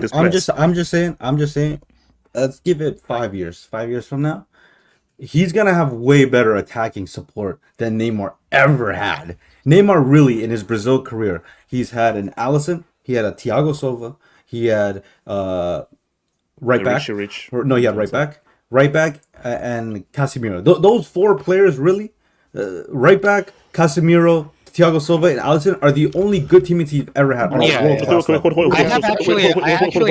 So Miguel Rabines, I don't fancy the US to get results versus Uruguay whatsoever. Greg gets exposed by any half-decent team. That game will be ugly for the US. Look, I mean, Miguel, I'm saying this right now. I'm watching this US-Mexico game. The reason why these guys are up, it's not because of Berhalter. It's in spite of Berhalter. Individual quality. Success for the US is in spite of dudes. And individual quality ain't enough to beat someone like an Uruguay or Brazil or Colombia. That's why he's got to go. Shout out to Just 3. Bielsa outcoached Scaloni. Bad matchup for Argentina. But they could still beat it. Argentina could still beat them in the final, though. Okay. Look, see, here's what the showpiece final will of course be Brazil Argentina. I think the best footballing final is Uruguay Argentina, because I think those currently right now those are the two best teams in South America. So I think the best final to watch, because let's be real, if Brazil make that final, Argentina are beating them. Wait, they're going to be ugly. Argentina and Uruguay, and Rank, you know this, I'm sure Ricardo does, man. Their rivalry gets super heated. I mean, the last game that they played in the qualifiers, Messi was choking people. Bro, give me Rio de... Yeah, it's true. I mean, like, Ugarte made it a very questionable gesture, bro. I can tell you right now, though, the opposite of each other. Wait, hold on. So Miguel Rabin is hands down worst Mexico team in my lifetime. How can you win 2 under-17 World Cups and barely have any players in Europe? I said, what the hell has happened to Mexico, bro? And because Mexico were quality. I mean, and Mexico always dunked on America in Gold Cups. So they're kind of like Nigeria. They just have fire kids and that's it. Everyone have a good stream. No, but it's like Mexico, like they just got a penalty though. They just got a penalty in the game. So. No, it's all because of Liga MX. Like you have the system under the federation where teams are pay a lot of money just to keep the players in the country. Like, why are you going to move to Europe when you can earn the same amount of money in your own country and be close to your family, be close to what you know? You don't have to move to somewhere else. Like, if you can earn the same amount of money and you're guaranteed a playing spot at a team like Club America, Monterrey, like, why are you going to move? Yeah. Exactly. It's actually the same thing in like Arab countries as well. It's flawed for their player development because Mexico has a lot of great talent coming up. Like they said, like 2 under-17 World Cups. That's not an accident. That's not a coincidence. Mexico has great up-and-coming talent, but the Mexican Federation allows Liga MX to pay them a lot of cash to keep them in the country and keep the league entertaining. And Liga MX is one of the best in America, but at what cost? At the cost of the player development. Yeah, that is why the system is not. And then that too, and then also Liga MX is also getting rid of promotion relegation for the next 5 years. It's absolutely criminal. Absolutely criminal. Mbappe, a good path to CL final and the Euro Ballon d'Or winner. Yeah. No, it's not, because people don't like Mbappe. They hate him, and there's going to be a concerted effort to keep him fit. I have an agenda. Because I'm sorry, Rank. We all know that the world was supporting Messi, and Mbappe was made to be the villain in the World Cup final, and the creditor hated Mbappe before. Guys, it's been so real. Peace out. One love.